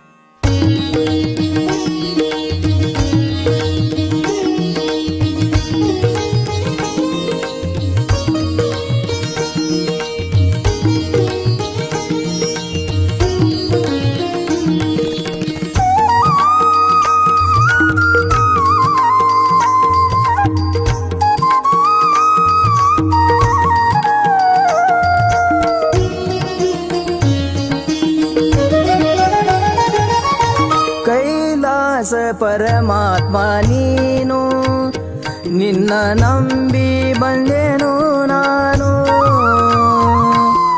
ಕೈಲಾಸ ಪರಮಾತ್ಮ ನೀನು, ನಿನ್ನ ನಂಬಿ ಬಂದೆನು ನಾನು. ಪಾವನ ಮಾಡೋ ಗುರು ನನ್ನ, ಪಾವನ ಮಾಡೋ ಗುರು ನನ್ನ.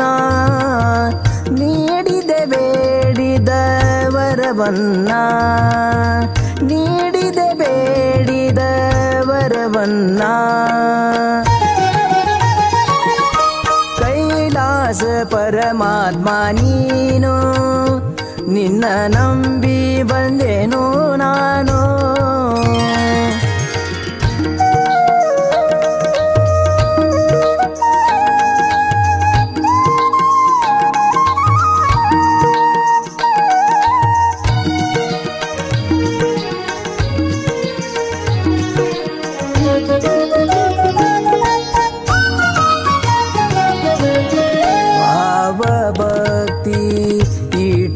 ಭಜನ ಗುರುವಿಗೆ ಮಾಡಿ ವಂದನಾ.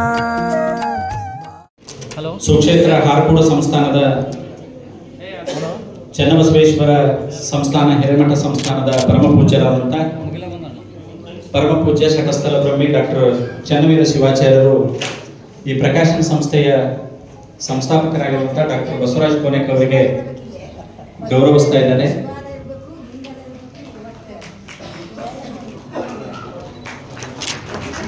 ಪರಮಪೂಜ್ಯ ಚನ್ನವೀರ ಶಿವಾಚಾರ್ಯರಿಂದ ಡಾಕ್ಟರ್ ಬಸವರಾಜ ಕೊನೆಕ್ ಅವರಿಗೆ ಗೌರವ ಸನ್ಮಾನ ಮತ್ತು ಆಶೀರ್ವಾದ. ಬಸವರಾಜ ಅವ್ರ ಮನೆಗೆ ಬಂದಾಗ ಆಮಂತ್ರಣ ಕೊಟ್ಟರು. ಅಪ್ಪ ನಿಮ್ಮ ಹೆಸರಿಲ್ಲ ಇದ್ರು ಆಮಂತ್ರಣದಲ್ಲಿ ಬರಬೇಕು. ಅವರಿಗೊಂದು ಮಾತು ನಾನು ಹೇಳಕ್ಕೆ ನೆನಪು ಮನೆಯಲ್ಲಿ ಒಂದು ಹಳಿ ಒಂದು ಇದಿದೆ, ಪದ ಇದೆ, ಬಂದಿದ್ದೆಲ್ಲ ಬಾರ್ಸಿದಲ್ಲ.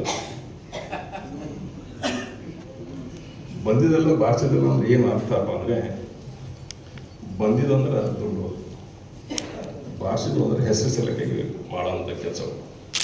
ಅವೆರಡು ನನಗೆ ಅವಶ್ಯಕತೆ ಇಲ್ಲ. ಯಾವುದೇ ಒಂದು ಕಾರ್ಯಕ್ರಮಕ್ಕೆ ಮನೆತನ ಬಂದು ಆಮಂತ್ರಣ ಕೊಟ್ಟರೆ ಅದು ನನ್ನ ಕಾರ್ಯಕ್ರಮ ಅಂತ.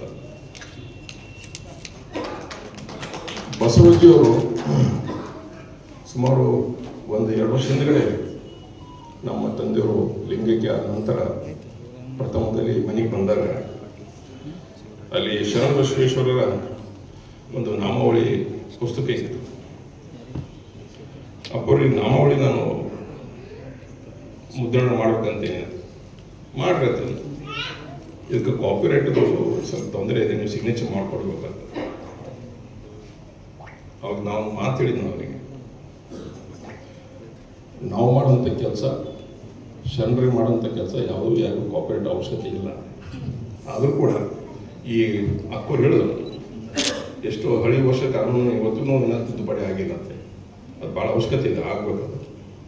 ಹಾಗಾಗಿ ಇದ್ರ ಬಗ್ಗೆ ನಮ್ಮ ಭಾಗದಲ್ಲಿ ಯಾವುದೇ ಶರಣರ ಕಾರ್ಯ, ಶರಣರು ಹೇಳ್ಕೊಟ್ಟಂಥ ಅವರು ಮಾರ್ಗದರ್ಶನ ಇರ್ಬೋದು, ಯಾರಿಗೂ ಇದು ನಂದು ಅಂತ ಹೇಳೋದು ಅವಶ್ಯಕತೆ ಇಲ್ಲ. ಯಾರಾದರೂ ಅದಕ್ಕೆ ಬಳಕೆ ಮಾಡ್ಕೋಬೋದು, ಬಳಸ್ಕೋಬೋದು, ಉಪಯೋಗಿಸ್ಬೋದು. ಅದ್ರ ಜೊತೆಗೆ ನಮ್ಮ ಭಾಳ ಆತ್ಮೀಯರು ಶರಣ ಪ್ರಕಾಶ್ ಅವ್ರ ಜೊತೆಗೆ ನಾನು ಮಾತಾಡ್ತಾ ಇದ್ದೀನಿ. ಮಾಧ್ಯಮ ಮೂಲಕ ಅವರಿಗೆ ಒಂದು ಸಂದೇಶ ಕೊಡ್ಬೇಕಂತಿದೆ. ಸುಮಾರು 1 ತಿಂಗಳ ಹಿಂದ್ಗಡೆ ನಾನು ವೈಯಕ್ತಿಕವಾಗಿ ಅವ್ರಿಗೆ ಭೇಟಿಯಾದಾಗ ಡಾಕ್ಟರ್ ಶರಣ ಪ್ರಕಾಶ್ ಅಂತ ಏನೋ ಹೆಸರು ಕೊಟ್ಟಿದ್ರು, ಅದು ಸ್ವಲ್ಪ ಬದಲಾವಣೆ ಮಾಡ್ಕೊಳ್ಳಿ ಅಂತ ಹೇಳಿದ. ನಾನು ಡಾಕ್ಟರ್ ದಾಸೋಹಿ ಶರಣ ಪ್ರಕಾಶ್ ಅದು ಕಾರಣ ಏನಪ್ಪ ಅಂದ್ರೆ ನಮ್ಮ ಭಾಗದಲ್ಲಿ ಆರೋಗ್ಯಕವಾಗಿ ಏನೆಲ್ಲ ಸ್ಥಾಪನೆ ಮಾಡಿದ್ದಾರೆ ಅವರೇ ಒಂದು ಕಾರಣ. ಜಯದೇವ ಆಸ್ಪತ್ರೆ ಹಾರ್ಟ್ಗೆ ಸಂಬಂಧಪಟ್ಟಂತೆ ಅದು ಒಂದು ಇಲ್ಲಿ ಕಾರ್ಯ ರೂಪುಗೊಳ್ತಾ ಇದೆ. ಅದ್ರ ಜೊತೆಗೆ ನನ್ನ ಅನಿಸಿಕೆ ಏನಪ್ಪ ಅಂದರೆ, ಬಸವರಾಜಿಯವರು ಬರೆದಂಥ ಪುಸ್ತಕ ಆ ಆಸ್ಪತ್ರೆಗೆ ಇಡಬೇಕಾಗಿದೆ. ಯಾವ ರೀತಿ ಒಂದು ಆಸ್ಪತ್ರೆಗೆ ಕಂಪಲ್ಸರಿ ಒಂದು ಮೆಡಿಕಲ್ ದುಕಾನ್ ಮಾಡ್ತಾರೆ, ಅದೇ ಥರ ಒಂದು ಪುಸ್ತಕದ ಲೈಬ್ರರಿ ಕೂಡ ಅವಶ್ಯಕತೆ ಇದೆ. ಅಲ್ಲಿ ಬಂದಂಥ ಪೇಷಂಟ್ ಜೊತೆಗೆ ಅಟೆಂಡರ್ಸ್ ಇರ್ತಾರಲ್ಲ, ಅವ್ರಿಗೆ ಭಾಳ ಅವಶ್ಯಕತೆ ಆಗಿದೆ. ಬರೀ ಡಾಕ್ಟ್ರು ಪೇಷಂಟ್ ಅಷ್ಟೇ ಅಲ್ಲ, ಇನ್ನಿತರು ಅಲ್ಲಿ ಆಸ್ಪತ್ರೆಗೆ ಬಂದಿರ್ತಾರೆ. ಸಮಯ ಭಾಳಷ್ಟು ಇರ್ತಾರೆ.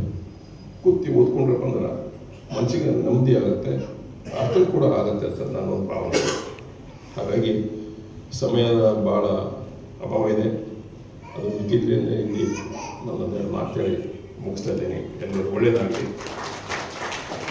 ಬಸವರಾಜಿಯವರು ಯಾವುದೇ ಒಂದು ಕಾರ್ಯಕ್ರಮಕ್ಕೆ ಏನೇ ಕಾರ್ಯಕ್ರಮ ಮಾಡಬೇಕಾದ್ರೆ ನನಗೇನು ಹೇಳೋ ಅವಶ್ಯಕತೆ ಇಲ್ಲ. ಬರೀ ನೀವು ನನಗೊಂದು ಮೆಸೇಜ್ ಹಾಕಿಕೊಡ್ರಿ, ನಾನು ನಿಮ್ಮಲ್ಲಿ ಇರ್ತೀನಿ ಅಂತ.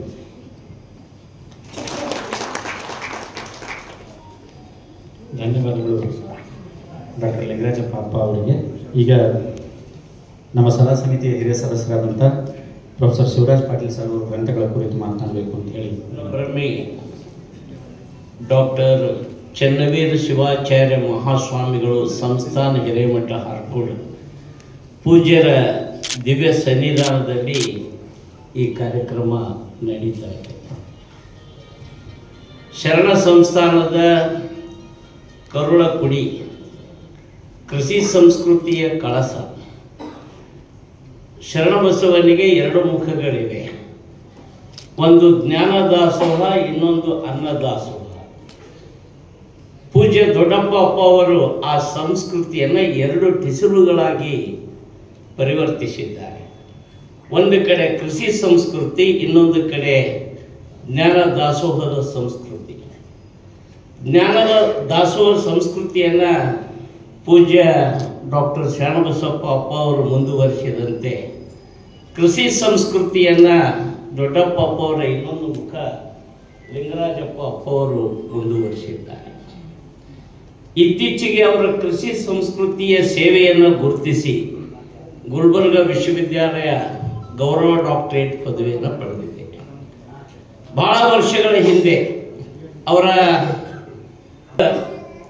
ಎಲ್ಲ ಬೋರ್ವೆಲ್ಗಳಿಗೆ ಸುತ್ತಮುತ್ತಲು ಸಾವಿರಾರು ಎಕರೆ ರೈತರಿಗೆ ನೀರಿನ ಅನುಕೂಲ ಮಾಡಿಕೊಟ್ಟಿದ್ದಾರೆ. ಕರೋನಾ ಸಮಯದಲ್ಲಿ ತರಕಾರಿಯನ್ನು ಮಾರುಕಟ್ಟೆಗೆ ಸಾಗಿಸಲು ಉಚಿತವಾಗಿ ವಾಹನಗಳನ್ನು ಕೊಟ್ಟಿದ್ದಾರೆ. ಒಂದು 5,000 ಗಿಡ ಮರಗಳನ್ನು ಬೆಳೆಸಿದ್ದಾರೆ. ಚಿಕ್ಕ ವಯಸ್ಸಿನಲ್ಲಿ ಚೊಕ್ಕಚ್ಚಿನದಂತಹ ಕೀರ್ತಿಯನ್ನು ಗಳಿಸಿದ ಲಿಂಗರಾಜಪ್ಪ ಅಪ್ಪ ಅವರ ಒಂದು ಗುಲ್ಬರ್ಗ ವಿಶ್ವವಿದ್ಯಾಲಯ ಗೌರವ ಡಾಕ್ಟರೇಟ್ ಕೊಡುವಾಗ ಆ ಪರಿಚಯ ಪತ್ರವನ್ನು ಬರೆದು ಕೊಡುವ ಸೌಭಾಗ್ಯನೂ ನನ್ನ ಪಾಲಿಗೆ ಬಂದಿತ್ತು. ಹೇಳಿದ್ದಾರೆ. ನಿಮಗೆ ಆಶ್ಚರ್ಯ ಏನಂದ್ರೆ ಸುಮಾರು ಒಂದು 1000 ಕಾರ್ಯಕ್ರಮಗಳಿಗೆ ನಾನು ಹಾಜರಾಗಿದ್ದೀನಿ. 500 ಮಠಗಳಿಗೆ ತಿರುಗಾಡಿದ್ದೀನಿ. ಧರ್ಮ, ಸಾಹಿತ್ಯ, ಶಿಕ್ಷಣ, ಸಂಸ್ಕೃತಿ ಕುರಿತು ಉಪನ್ಯಾಸ ನೀಡಿದ್ದೇನೆ. ಇವತ್ತು ಒಂದು ಸ್ವಲ್ಪ ತಿರುಮುರು ಏನಾಯ್ತಂದ್ರೆ ಸ್ವಾಮಿಗಳ ಆಶೀರ್ವಚನ ಆದ್ಮೇಲೆ ನಾವು ಎಲ್ಲಿ ಮಾತಾಡಲ್ಲ, ಕೊನೆಯದಾಗಿ ಅವ್ರದೇ ಆಶೀರ್ವಚನ. ಆದರೆ ಪೂಜ್ಯರು ಅವರು ಇಚ್ಛಾ ವ್ಯಕ್ತಪಡಿಸಿರುವುದರಿಂದ ಅವರ ಇಚ್ಛೆಗೆ ವಿರುದ್ಧವಾಗಿ ನಾವು ಯಾರೂ ಎಂದೂ ಹೋಗಲಿಕ್ಕೆ ಸಾಧ್ಯ ಇಲ್ಲ. ಅದಕ್ಕೆ ಸ್ವಲ್ಪ ಕಾರ್ಯಕ್ರಮ ಹಿಂದಿನ ಮುಂದೆ, ಮುಂದಿನ ಹಿಂದೆ ಮಾಡಿದ್ದೀವಿ. ಪೂಜ್ಯ ಶ್ರೀಗಳು ಲಿಂಗರಾಜಪ್ಪ ಅವ್ರು ಮಾತಾಡಿದ ಮೇಲೆ ನಾ ಮಾತಾಡ್ತೀನಿ ಅಂದ್ರೆ ಬಹುಶಃ ನನಗೂ ಒಂದೇನೋ ಸ್ಥಾನಮಾನ ಬಂದ. ಯಾಕಂದ್ರೆ 20 ವರ್ಷದ ಹುಡುಗನಿದ್ದಾಗಿನಿಂದ ಮಹಂತರ ಮಠ, ಶರಣಬಸವನ 12 ವರ್ಷದ ಪುರಾಣ ಹೇಳಿ ನನಗೂ ಎಲ್ಲೋ ಒಂದು ಕಡೆ ಪೂಜ್ಯತೆ, ಪವಿತ್ರತೆ, ಸ್ಯಾಂಟಿಟಿ ಬಂದಿರುವುದರಿಂದ ಪೂಜ್ಯರು ನನಗೆ ನೀನೇ ಕೊನೆಯದಾಗಿ ಮಾತಾಡಪ್ಪ ಅಂತ ಆಶೀರ್ವಾದ ಮಾಡಿದಂಗೆ ಅನಿಸ್ತಾ ಇದೆ.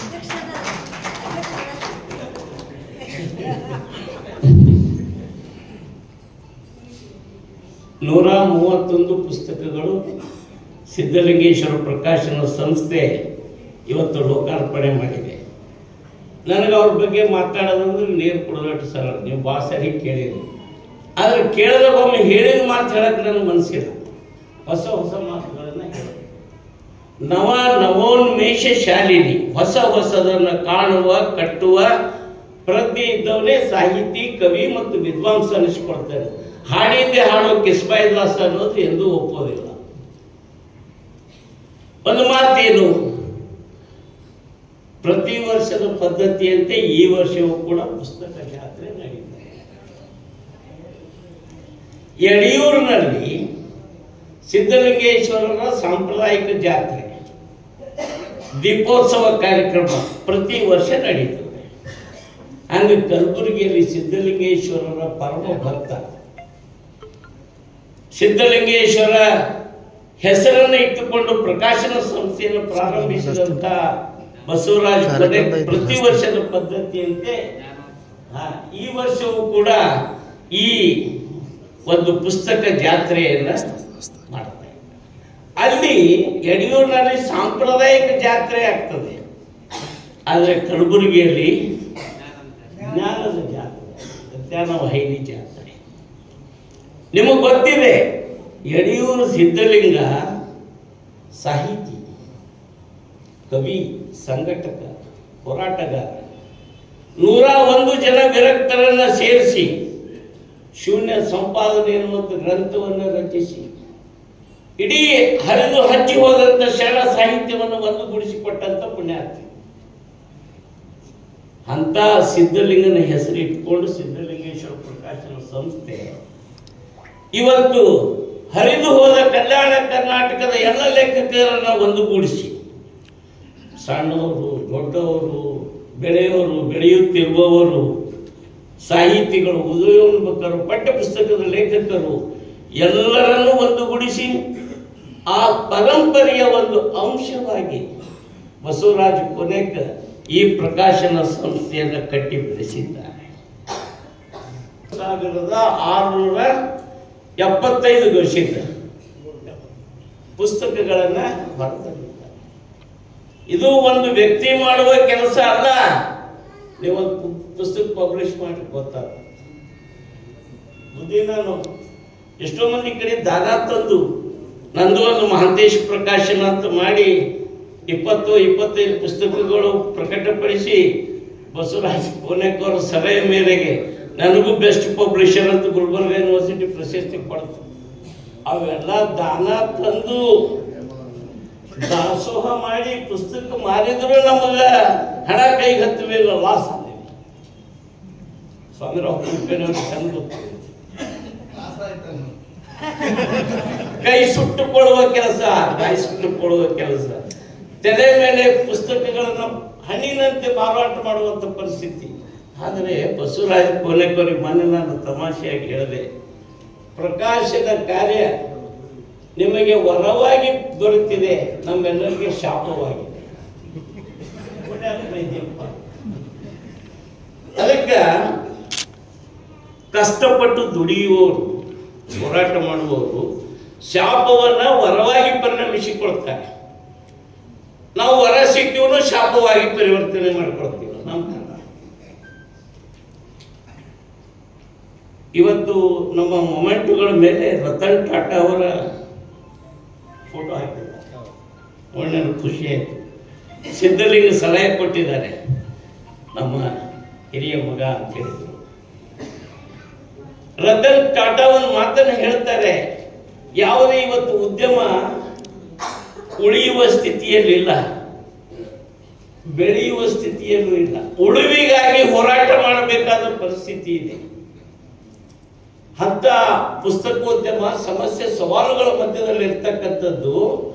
ಬೆಳೆಯುವುದಿರಲಿ, ಉಳಿಯುವುದಕ್ಕಾಗಿ ಹೋರಾಟ ಮಾಡಬೇಕಾದಂಥ ಸಂದರ್ಭದಲ್ಲಿ 131 ಪುಸ್ತಕ ಹೊರಗೆ ತರಬೇಕಾದ್ರೆ ಕೋಟ್ಯಾಂತರ ರೂಪಾಯಿ ಇನ್ವೆಸ್ಟ್ಮೆಂಟ್ ಆಗ್ತದೆ. ಇವತ್ತು 2020ರಿಂದ ಪುಸ್ತಕಗಳು ಖರೀದಿ ಇಲ್ಲ, ಸರ್ಕಾರದಲ್ಲಿ ದುಡ್ಡು ಇಲ್ಲ, ಸಾಹಿತಿಗಳು, ಕವಿಗಳು, ನಾಟಕಕಾರರು ಟಮ ಅಂತ ತಲೆ ಪಡ್ಕೊಳ್ಕತ್ತಾರ. ಆದ್ರೂ ಕೊನೆ 3-4 ವರ್ಷದಿಂದ ಇನ್ವೆಸ್ಟ್ಮೆಂಟ್. ಗಟ್ಟಿ ಮನುಷ್ಯ, ಧೈರ್ಯಸ್ಥ, ಹೆದರೋ ಮನುಷ್ಯನೇ ಅಲ್ಲ. ಇವತ್ತು 3 ವರ್ಷದಿಂದ ಬಿಲ್ಗಳು ಪೆಂಡಿಂಗ್ ಇದ್ರೂ ಕೂಡ ಇನ್ನೂ ಇನ್ವೆಸ್ಟ್ಮೆಂಟ್ ಮಾಡಿ ನಮ್ಮೆಲ್ಲರಿಗೆ ಪ್ರೀತಿ ಮತ್ತು ಪ್ರೋತ್ಸಾಹದಿಂದ ಇಷ್ಟು ಸಾಹಿತ್ಯ ಕೃತಿಗಳನ್ನು ಹೊರಗೆ ತರ್ತಾ ಇದ್ದಾರಲ್ಲ. ಸುಮಾರು 31 ಜನಪ್ರಿಯ ಮಾಲಿಕೆಗಳಿವೆ. ಶೃಂಗಾರ ತರಂಗಿಣಿ ಸಿದ್ಧಲಿಂಗೇಶ್ವರ ಪ್ರಕಾಶನ ಪ್ರಿಂಟ್ ಮಾಡದೇ ಇದ್ದರೆ ಇವತ್ತು ಅವರಿಗಿಂತ ತಿರುವು ಸಿಗ್ತಿತ್ತೋ ಇಲ್ಲೋ ಗೊತ್ತಿಲ್ಲ. ಅವ್ರ ಬದುಕಿನಲ್ಲಿ ದೊಡ್ಡ ತಿರುವು ಶೃಂಗಾರ ತರಂಗಿಣಿ. ಎಂದೂ ಪುಸ್ತಕ ಓದಲಾರ ಮನುಷ್ಯ, ಬರೀ ಪುಸ್ತಕ ಮಾರೋದ್ರಿಗೆ ತೊಡಗಿದ ಮನುಷ್ಯ 30 ಪುಸ್ತಕ ಓದ್ಯಾರ. ಕನ್ನಡದಲ್ಲಿ ಶೃಂಗಾರ ರಸ ಹೆಂಗಿರ್ತದೆ, ಇದು ಒಂದು ಬದುಕಿನಲ್ಲಿ ನಡೆಯುವಂತ ವಿಶೇಷತೆ. ಬಹಳ ಮುದ್ದಾದ 31 ಪುಸ್ತಕಗಳು ಬಂದಿವೆ. ಅದರಲ್ಲಿ ರಾಷ್ಟ್ರ ನಾಯಕರು, ಶರಣರು, ಸಂತರು, ಮಹಾತ್ಮರು, ಪುಣ್ಯ ಪುರುಷರು, ಮಹಿಳೆಯರು ಎಲ್ಲರೂ ಇವೆ. ನಮ್ಮ ಒಂದು ಸಂಕಲ್ಪ ಇದೆ, ಇದನ್ನು ತಮ್ಮೊಂದು ಹೇಳಬೇಕೇನು. 2027ಕ್ಕೆ ಬಸವರಾಜ ಕೋನೆಕವರಿಗೆ 75 ವರ್ಷ ತುಂಬುತ್ತದೆ. 75ನೇ ವರ್ಷಕ್ಕೆ ಕರ್ನಾಟಕದ ಶ್ರೇಷ್ಠ ಸಾಹಿತಿಗಳ ಒಂದೊಂದು ಶ್ರೇಷ್ಠ ಕೃತಿಯನ್ನು ಆಯ್ಕೆ ಮಾಡಿಕೊಂಡು 75 ಪುಸ್ತಕಗಳನ್ನು ಬರ್ತರಬೇಕು. ಅಮೃತ ಮಹೋತ್ಸವದ ಕೃತಿಗಳು, ಅಮೃತ ಮಹೋತ್ಸವದ ಸವಿ ನೆನಪಿಗಾಗಿ 75 ಕೃತಿಗಳನ್ನು ಬರ್ತರಬೇಕು. ಅದರ ಜೊತೆಗೆ ಶ್ರೀ ಸಿದ್ಧಲಿಂಗೇಶ್ವರ ಪ್ರಕಾಶನ ಸಂಸ್ಥೆಗೆ 50 ವರ್ಷ ತುಂಬುತ್ತದೆ. 50 ಕೃತಿಗಳು ಜನಪ್ರಿಯ ಮಾಲಿಕೆಯ ಅತ್ಯಂತ ಸುಂದರವಾದ ಪುಸ್ತಕಗಳು. ಜ್ಞಾನಪೀಠ ಪ್ರಶಸ್ತಿ ವಿಜೇತರು, ರಾಷ್ಟ್ರಪತಿಗಳು, ಪ್ರಧಾನಿಗಳು, ಹೆಸರಾಂತ ತತ್ವಜ್ಞಾನಿಗಳು, ಬಹಳ ಮೌಲಿಕವಾದಂಥ ಪುಸ್ತಕಗಳನ್ನ 50 ತರಬೇಕು. ಅದರ ಜೊತೆ ನಮ್ಮ ಸಿದ್ಧಲಿಂಗೇಶ್ವರ ಮಾಲೀಕರಾಗಿರುವ ಸಿದ್ಧಲಿಂಗೇಶ್ವರ ಪ್ರಕಾಶನ ಸಂಸ್ಥೆಗೆ 25 ತುಂಬುತ್ತದೆ. ಕಲ್ಯಾಣ ಕರ್ನಾಟಕದ 25 ಜನ ಶ್ರೇಷ್ಠ ವಿದ್ವಾಂಸರ ಕೃತಿಗಳನ್ನ ಆಯ್ಕೆ ಮಾಡಿಕೊಂಡು ಪ್ರಕಟಿಸಬೇಕು.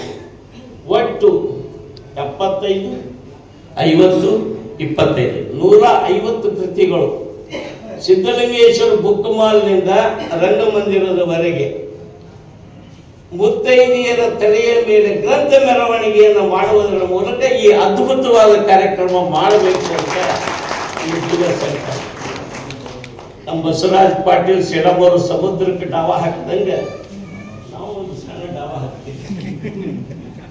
ಅವರು ಸಾಂಸ್ಕೃತಿಕ ಉತ್ಸವ ಮಾಡಿದರೆ ನಾವು ಸಾಹಿತ್ಯಿಕ ಉತ್ಸವ ಮಾಡುವಂಥದ್ದು. ಈ ಜಗತ್ತಿನಲ್ಲಿ ಯಾರ್ಯಾರಿಗೆ ದೇವರು ಏನು ಶಕ್ತಿ ಕೊಟ್ಟಿರ್ತಾನೆ ಆ ಶಕ್ತಿಯಿಂದ ಸಮಾಜಕ್ಕೆ ಜನಕ್ಕೆ ಒಳ್ಳೆಯದಾಗಬೇಕು ಅನ್ನುವಂಥ ಒಂದು ಸಂಕಲ್ಪವನ್ನು ಹೊಂದಿರು. ಮೊನ್ನೆ ಯಾರೋ ಪತ್ರಿಕೆಯಲ್ಲಿ ಮೋದಿಯವರು 70 ಗಂಟೆ ಕೆಲಸ ಮಾಡ್ತಾರೆ. ಮೋದಿಯವರು ರಾಷ್ಟ್ರ ಮಟ್ಟದ ನಾಯಕರು 70 ಗಂಟೆ ಅವರು ದುಡಿತಾರೆ.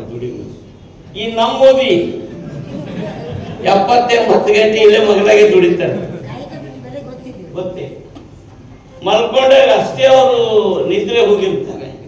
ಎದ್ದು ಕೂಡಲೇ ಮತ್ತೆ ಪ್ರಕಾಶನ, ಮತ್ತೆ ಫೋನುಗಳು, ಸಾಹಿತ್ಯ ಚಟುವಟಿಕೆಗಳು. ಇದು ಯಾವುದೇ ಒಬ್ಬ ಮನುಷ್ಯನಿಗೆ ಯಾವುದೇ ವಿಷಯದಲ್ಲಿ ಹುಚ್ಚಿರಿಸ್ಕೋಬೇಕು. ಒಬ್ಬ ಸ್ನೇಹಿತನ ಜೊತೆ ಈ ಪುಸ್ತಕ ಪ್ರಕಾಶನ ಕಾರ್ಯದಲ್ಲಿ ನಮ್ಮೆಲ್ಲ ಸಲಹಾ ಸಮಿತಿ ಸದಸ್ಯರು ಹಗಲಿರುಳು ಶ್ರಮಿಸ್ತಾ ಇದ್ದೇವೆ. ಅವರು ಮಾಡುವ ಕೆಲಸಕ್ಕೆ ಬೆಂಬಲಿಸ್ತಾ ಇದ್ದೇವೆ. ಈ ಭಾಗದ ಲೇಖಕರು, ಸಾಹಿತಿಗಳು, ಕವಿಗಳು, ವಿದ್ವಾಂಸರು ಎಲ್ಲರೂ ಬೆಳೀತಾ ಇದ್ದಾರೆ. ಪ್ರತಿ ವರ್ಷ ಪುಸ್ತಕ ಜಾತ್ರೆ ನಡೆಯಲಿ. ನನಗೊಂದು ಸ್ವಲ್ಪ ಪ್ರಮೋಷನ್ ಮಾಡ್ಯಾರಿ ಸರಿ, ಕಾರ್ಯಕ್ರಮ ನಿರ್ವಹಣೆ ನಾನೇ ಮಾಡ್ತಿದ್ದೆ. ನಿಮ್ಗೆ ಗೊತ್ತದ, ನಮ್ಮ ಕಿರಿಯ ಮಿತ್ರ ಸ್ವಲ್ಪ ಸೀನಿಯಾರಿಟಿ ಲಿಸ್ಟ್ನಾಗ ತರ್ತೀವಿ ಅಂತ ತಿಳ್ಕೊಂಡು ವೇದಿಕೆ ಮೇಲೆ ಕೊಡ್ಸ್ಯಾರ. ಅದ್ರೊಳಗೆ ಇನ್ನೊಂದು ಆಶ್ಚರ್ಯ ಏನಂದ್ರೆ ಭಾಳ ದೊಡ್ಡ ಶಾಲ್ ತಂದಾರ್ರಿ ಮೇಡಮ್. ನಾವು ಒಬ್ಬ ವಿಷಯ ಪ್ರವಾಸದಾಗ ಅನುಕೂಲ ಅಥವಾ ಕುಂಭಮೇಳಕ್ಕೆ ಹೋಗಲಿಕ್ಕೆ ಅನುಕೂಲ ಮಾಡ್ಲಿಕ್ಕೆ ಕೊಡ್ತಾರೆ ಗೊತ್ತಿಲ್ಲ. ಒಳ್ಳೆಯ ಶಾಲ್ ಹಚ್ಚಿದ್ದಾರೆ, ಅವರಿಗೆ ಅಭಿನಂದನೆಗಳು. ಎಲ್ಲ ಕಾರ್ಯಕ್ರಮ ಮುಗಿದ ಮೇಲೂ ಕೂಡ ಶಾಂತ ಚಿತ್ತರಾಗಿ ನನ್ನ ಈ ಮಾತುಗಳನ್ನು ಕೇಳಿದಕ್ಕೆ ಧನ್ಯವಾದ. ಬಹಳ ಮಾರ್ಮಿಕವಾಗಿ ಪ್ರಕಾಶನ ಸಂಸ್ಥೆ ಬಗ್ಗೆ, ಗ್ರಂಥಗಳ ಬಗ್ಗೆ ಮಾತನಾಡಿರ್ತಕ್ಕಂಥ ಹಿರಿಯ ಸಲಹಾ ಸಮಿತಿಯ ಸದಸ್ಯರಾದಂಥ ಪ್ರೊಫೆಸರ್ ಶಿವರಾಜ್ ಪಾಟೀಲ್ ಸರ್ ಅವರಿಗೆ ಧನ್ಯವಾದಗಳು. ಈಗ ಕಾರ್ಯಕ್ರಮ ಇನ್ನು 15 ನಿಮಿಷದಲ್ಲಿ ಮುಕ್ತಾಯ ಆಗ್ತದೆ. ಈಗ ಕಾರ್ಯಕ್ರಮದ ಅಧ್ಯಕ್ಷತೆಯನ್ನು ವಹಿಸಿರುವಂತಹ ಸಂಸ್ಥಾಪಕರಾದ ಡಾಕ್ಟರ್ ಬಸವರಾಜ್ ಕೊನೆಕ್ ಅವರು ಅಧ್ಯಕ್ಷೀಯ ನುಡಿ ಮಾತನಾಡ್ತಾರೆ. ನಾವು ಯಾವುದೇ ಶ್ರದ್ಧೆ ಭಕ್ತಿಯಿಂದ ನಾವು ಯಾವುದೇ ಕಾರ್ಯಕ್ರಮ ಮಾಡಿದ್ರು ಕೂಡ ಅದರಲ್ಲಿ ಸಕ್ಸಸ್ ಆಗ್ತೀವಿ ಅಂತ ಒಂದು ನಂಬಿಕೆ ನನಗೆ. ಆ ಪುಸ್ತಕ ಮಾರಾಟ ಮಾಡ್ಕೋತಾನೆ ನಾನು SLC ಹುಡುಗ. SLC ಹುಡುಗರಿಗೆ ಒಂದು ಪಾಕೆಟ್ ನೋಟ್ಸ್ ಮಾಡಿದೆ, ಎನಿ ಟೈಪ್ ಕ್ವಶನ್ಸ್ ಅಂತ. ಆ ಪುಸ್ತಕಗಳನ್ನು ಮಾರಾಟ ಅದು. ಆದರೆ ಅದು ಗೈಡ್ ಆಗುತ್ತಾ, ಮಕ್ಕಳಿಗೆ ನಾನು ತಪ್ಪು ದಾರಿ ಕಳಿಸ್ತಾ ಇದ್ದೀನೇನು ಅಂತ ಆ ಕೈ ಬಿಟ್ಬಿಟ್ಟೆ.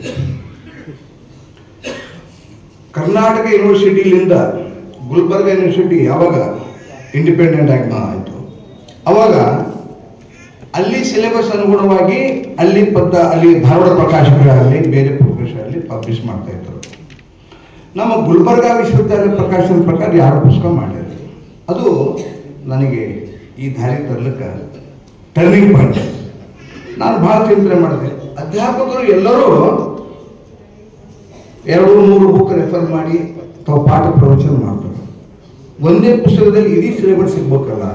ಅದಕ್ಕೆ ನಾನು ಇಲ್ಲಿ ಕಲಬುರಗಿ ವಿಶ್ವವಿದ್ಯಾಲಯದಲ್ಲಿ ಅಧ್ಯಾಪಕರಂತ ಪ್ರೊಫೆಸರ್ SS ಕೌಂಟೆ ಹೀಗೆ ಯಾರ್ಯಾರು ಆ ವಿಷಯದೊಳಗೆ ಪರಿಣಿತರದಾರ ಅವ್ರ ಹತ್ರ ಹೋಗಿ, ಸರ್ ನೀವೊಂದು ಪುಸ್ತಕ ಬರ್ಕೊಡಿ, ಸಿಲೆಬಸ್ ಇದು ಇದೆ, ಇದು ಮಾಡಿಕೊಡೋಣ ಅಂತ ಹೇಳಿ ಇನ್ನು ಶುರು ಮಾಡಿದೆ.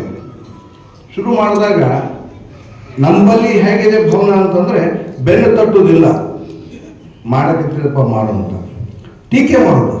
ಅವ್ರಿಗೊಬ್ಬರು ಅಧ್ಯಾಪಕರ ಹತ್ರ ಹೋದಾಗ ಇದು ಏನು ಪುಸ್ತಕ, ಇವರೆಲ್ಲ PG ಲೆವೆಲ್ಗೆ ಕರೆದವ್ರಲ್ಲ, ಇವು PGಗೆ ಮಾಡ್ತಾರ ಅಂತ.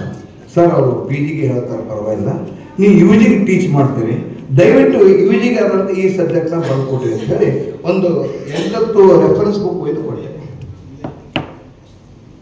1 ದಿವಸ ಅಲ್ಲ, 4 ದಿವಸ ಅಲ್ಲ, 2 ದಿವಸ, ತಿಂಗಳಾಯಿತು. ಸರ್ ಇಲ್ಲಿ ನಾನು ಹಾಗೆ ದಿನ ಭೇಟಿ ಆಗದೆ ಅವರಿಗೆ ಕೇಳಿದೆ, ನಾನು ಈಗ ಪುಸ್ತಕ ಎಷ್ಟು ಪುಟ ಬರೆದ್ರಿ ಸರ್ ಅಂತ. ಇನ್ನೂ ಶುರುವೇ ಮಾಡಿಲ್ಲ ಅಂತ. ಅದಕ್ಕೆ ಬರವಣಿಗೆ ಏನೈತಲ್ಲ ಅದು ಒಂದು ಥರ ತಪಸ್ಸೆ. ಎಲ್ಲರಿಗೆ ಬರವಣಿಗೆ ಬರ್ತದಂತ ನಾನು ಬರೋದು. ಯಾರು ಆಳವಾಗಿ ಅಧ್ಯಯನ ಮಾಡಿರ್ತಾರ ಅವ್ರಿಗೆ ಮಾತ್ರ ಬರವಣಿಗೆ ಬರೋಕ್ಕೆ ಸಾಧ್ಯ ಇಲ್ಲ, ಎಲ್ಲರಿಗೂ ಬರೋಕ್ಕೆ ಸಾಧ್ಯ ಇಲ್ಲ. ಈಗ ನಾನು ಬರಿತೀನಿ ಅಂದ್ರೆ ಆಗೋದಿಲ್ಲ. ಯಾಕಂದರೆ ಆಳವಾಗಿ ಅಧ್ಯಯನ ಇದ್ದವರಿಗೆ ಆ ಬರಲಿಕ್ಕೆ ಶಕ್ತಿ ಕೊಡ್ತಾನೆ ದೇವರು. ಆ ಅಧ್ಯಯನ ಅವ್ರಿಗೆ ಬರ್ಸೋದು. ಅದೇ ಥರ ಈ ಕಲ್ಯಾಣ ಕರ್ನಾಟಕದಲ್ಲಿ ನಮ್ಮ ಭಾಗದಲ್ಲಿ ಕನ್ನಡ ಪ್ರೊಫೆಸರ್ ಸ್ವಲ್ಪ ಸ್ಥಿತಿವಂತರಿದ್ದವರು ಅವರೇ ಒಂದೊಂದು ಪುಸ್ತಕ ಪ್ರಿಂಟ್ ಮಾಡ್ತಿದ್ದರು. ಅದು ಅವರವರಿಗೆಲ್ಲರಿಗೆ ತಮ್ಮ ಸ್ನೇಹಿತರಿಗೆ ಬಂಧು ಬಳಗಕ್ಕೆ ಒಂದೊಂದು ಕಾಪಿ ಕೊಟ್ಟು ಸಂತೋಷ ಪಡ್ತಿದ್ರು. ಲಾಭ ಅಂತ ಇರ್ತಿರಲಿಲ್ಲ ಅವಾಗ, ಸರ್ಕಾರ ಕೂಡ ಖರೀದಿ ಮಾಡ್ತಿರ್ಲಿಲ್ಲ ಅವಾಗ. ಅಂಥ ಸಂದರ್ಭದಲ್ಲಿ ನಾನು ಈ ಭಾಗದ ಲೇಖಕರನ್ನ ಯಾಕೆ ಪ್ರಿಂಟ್ ಮಾಡಬಾರ್ದು ಅಂಥೇಳಿ ಶುರು ಮಾಡಿದಾಗ ಭಾಳಷ್ಟು ಮಂದಿ ಬರವಣಿಗೆ ಒಂದು ಹಸ್ತಪ್ರತಿ ಕೊಟ್ಟರು. ನಾನು ಅಷ್ಟು ವಿದ್ವಾಂಸ ಅಲ್ಲ, ಅದಕ್ಕೆ ಒಂದು ಸಲಹಾ ಸಮಿತಿ ಅಂತ ಒಂದು ನೇಮಕ ಮಾಡ್ಕೊಂಡಿದ್ದೀನಿ. ಯಾಕಂದರೆ ಅವರ ಸಲಹೆ ಸೂಚನೆಗಳನ್ನು ಪಾಲನೆ ಮಾಡಿಕೊಂಡು ಅದರಲ್ಲಿ ಯಾವುದು ಯೋಗ್ಯದ ಸ್ವಲ್ಪ ಮಾಡೋಣ ಅಂತ ಒಂದು ನಿರ್ದೇಶ ಮಾಡ್ಕೊಂಡು ಬಂದು. ಆದರೆ ಬರಿಬೇಕು ಅನ್ನೋದೊಂದು ಉತ್ಸಾಹ ನಾವೇನು ಶುರು ಮಾಡಿದಾಗ ಏನಿತ್ತು ಈಗಿಲ್ಲ.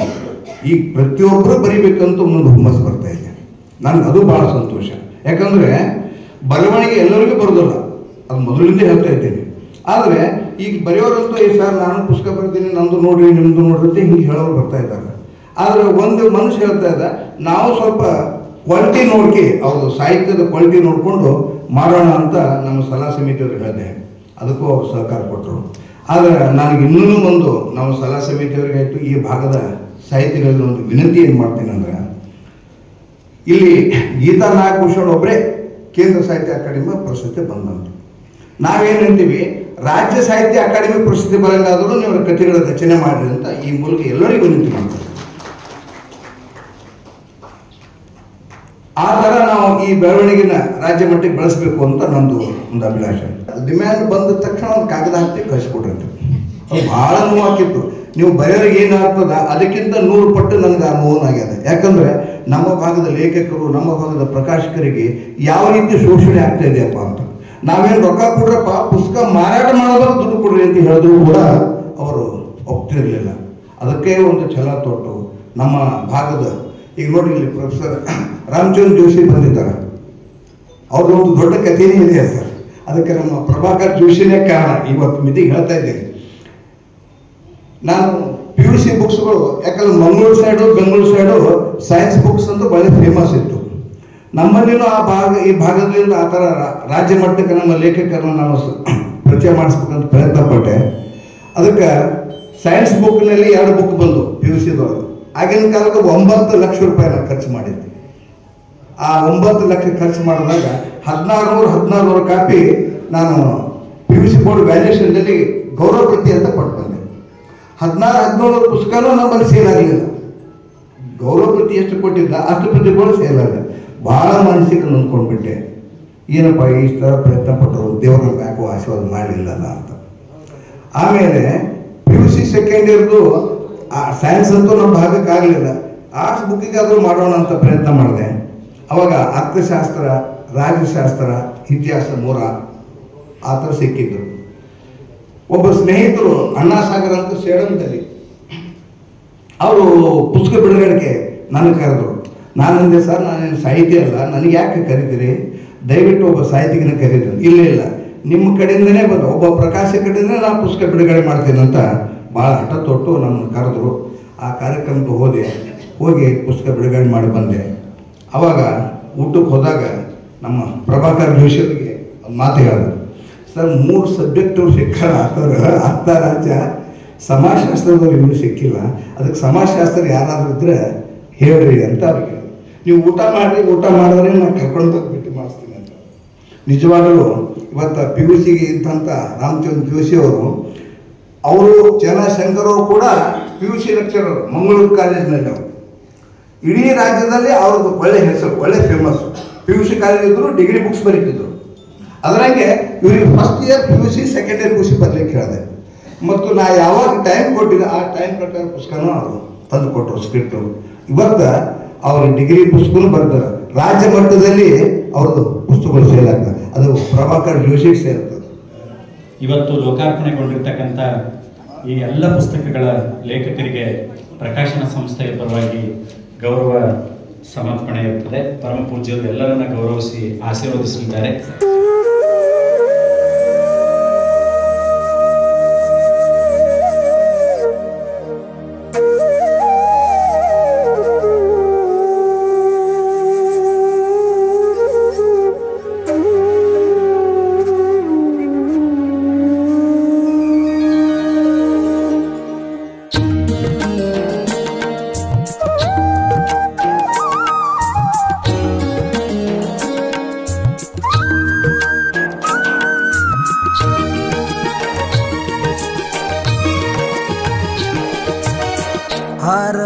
ಚನ್ನವೀರ ಕೈಲಾಸ ದೇವರ ಹಾರಕೂಡ ಚನ್ನವೀರ ಕೈಲಾಸ ದೇವರ ಓಂ ಶ್ರೀ ಗುರುವರ ಸಾಕ್ಷಾತ್ ಶಂಕರ ಓಂ ಶ್ರೀ ಗುರುವರ ಸಾಕ್ಷಾತ್ ಶಂಕರ ಹಾರಕೂಡ ಚನ್ನವೀರ ಕೈಲಾಸ ದೇವರ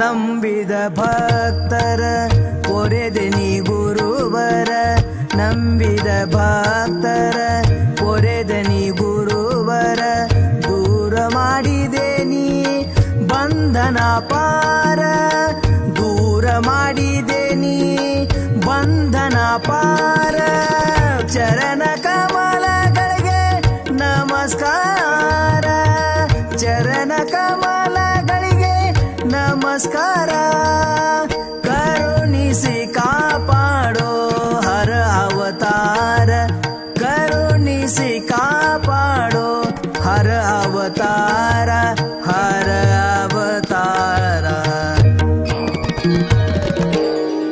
ಹಾರಕೂಡ ಚನ್ನವೀರ ಕೈಲಾಸ ದೇವರ ಹಾರಕೂಡ ಚನ್ನವೀರ ಕೈಲಾಸ ದೇವರ ಓಂ ಶ್ರೀ ಗುರುವರ ಸಾಕ್ಷಾತ್ ಶಂಕರ ಓಂ ಶ್ರೀ ಗುರುವರ ಸಾಕ್ಷಾತ್ ಶಂಕರ ಹಾರಕೂಡ ಚನ್ನವೀರ ಕೈಲಾಸ ಈ ವಾಹಿನಿಯನ್ನು ನಿರಂತರವಾಗಿ ವೀಕ್ಷಿಸಲು ಯೂಟ್ಯೂಬ್ನಲ್ಲಿ ಶ್ರೀ ಹಾರಕೂಡ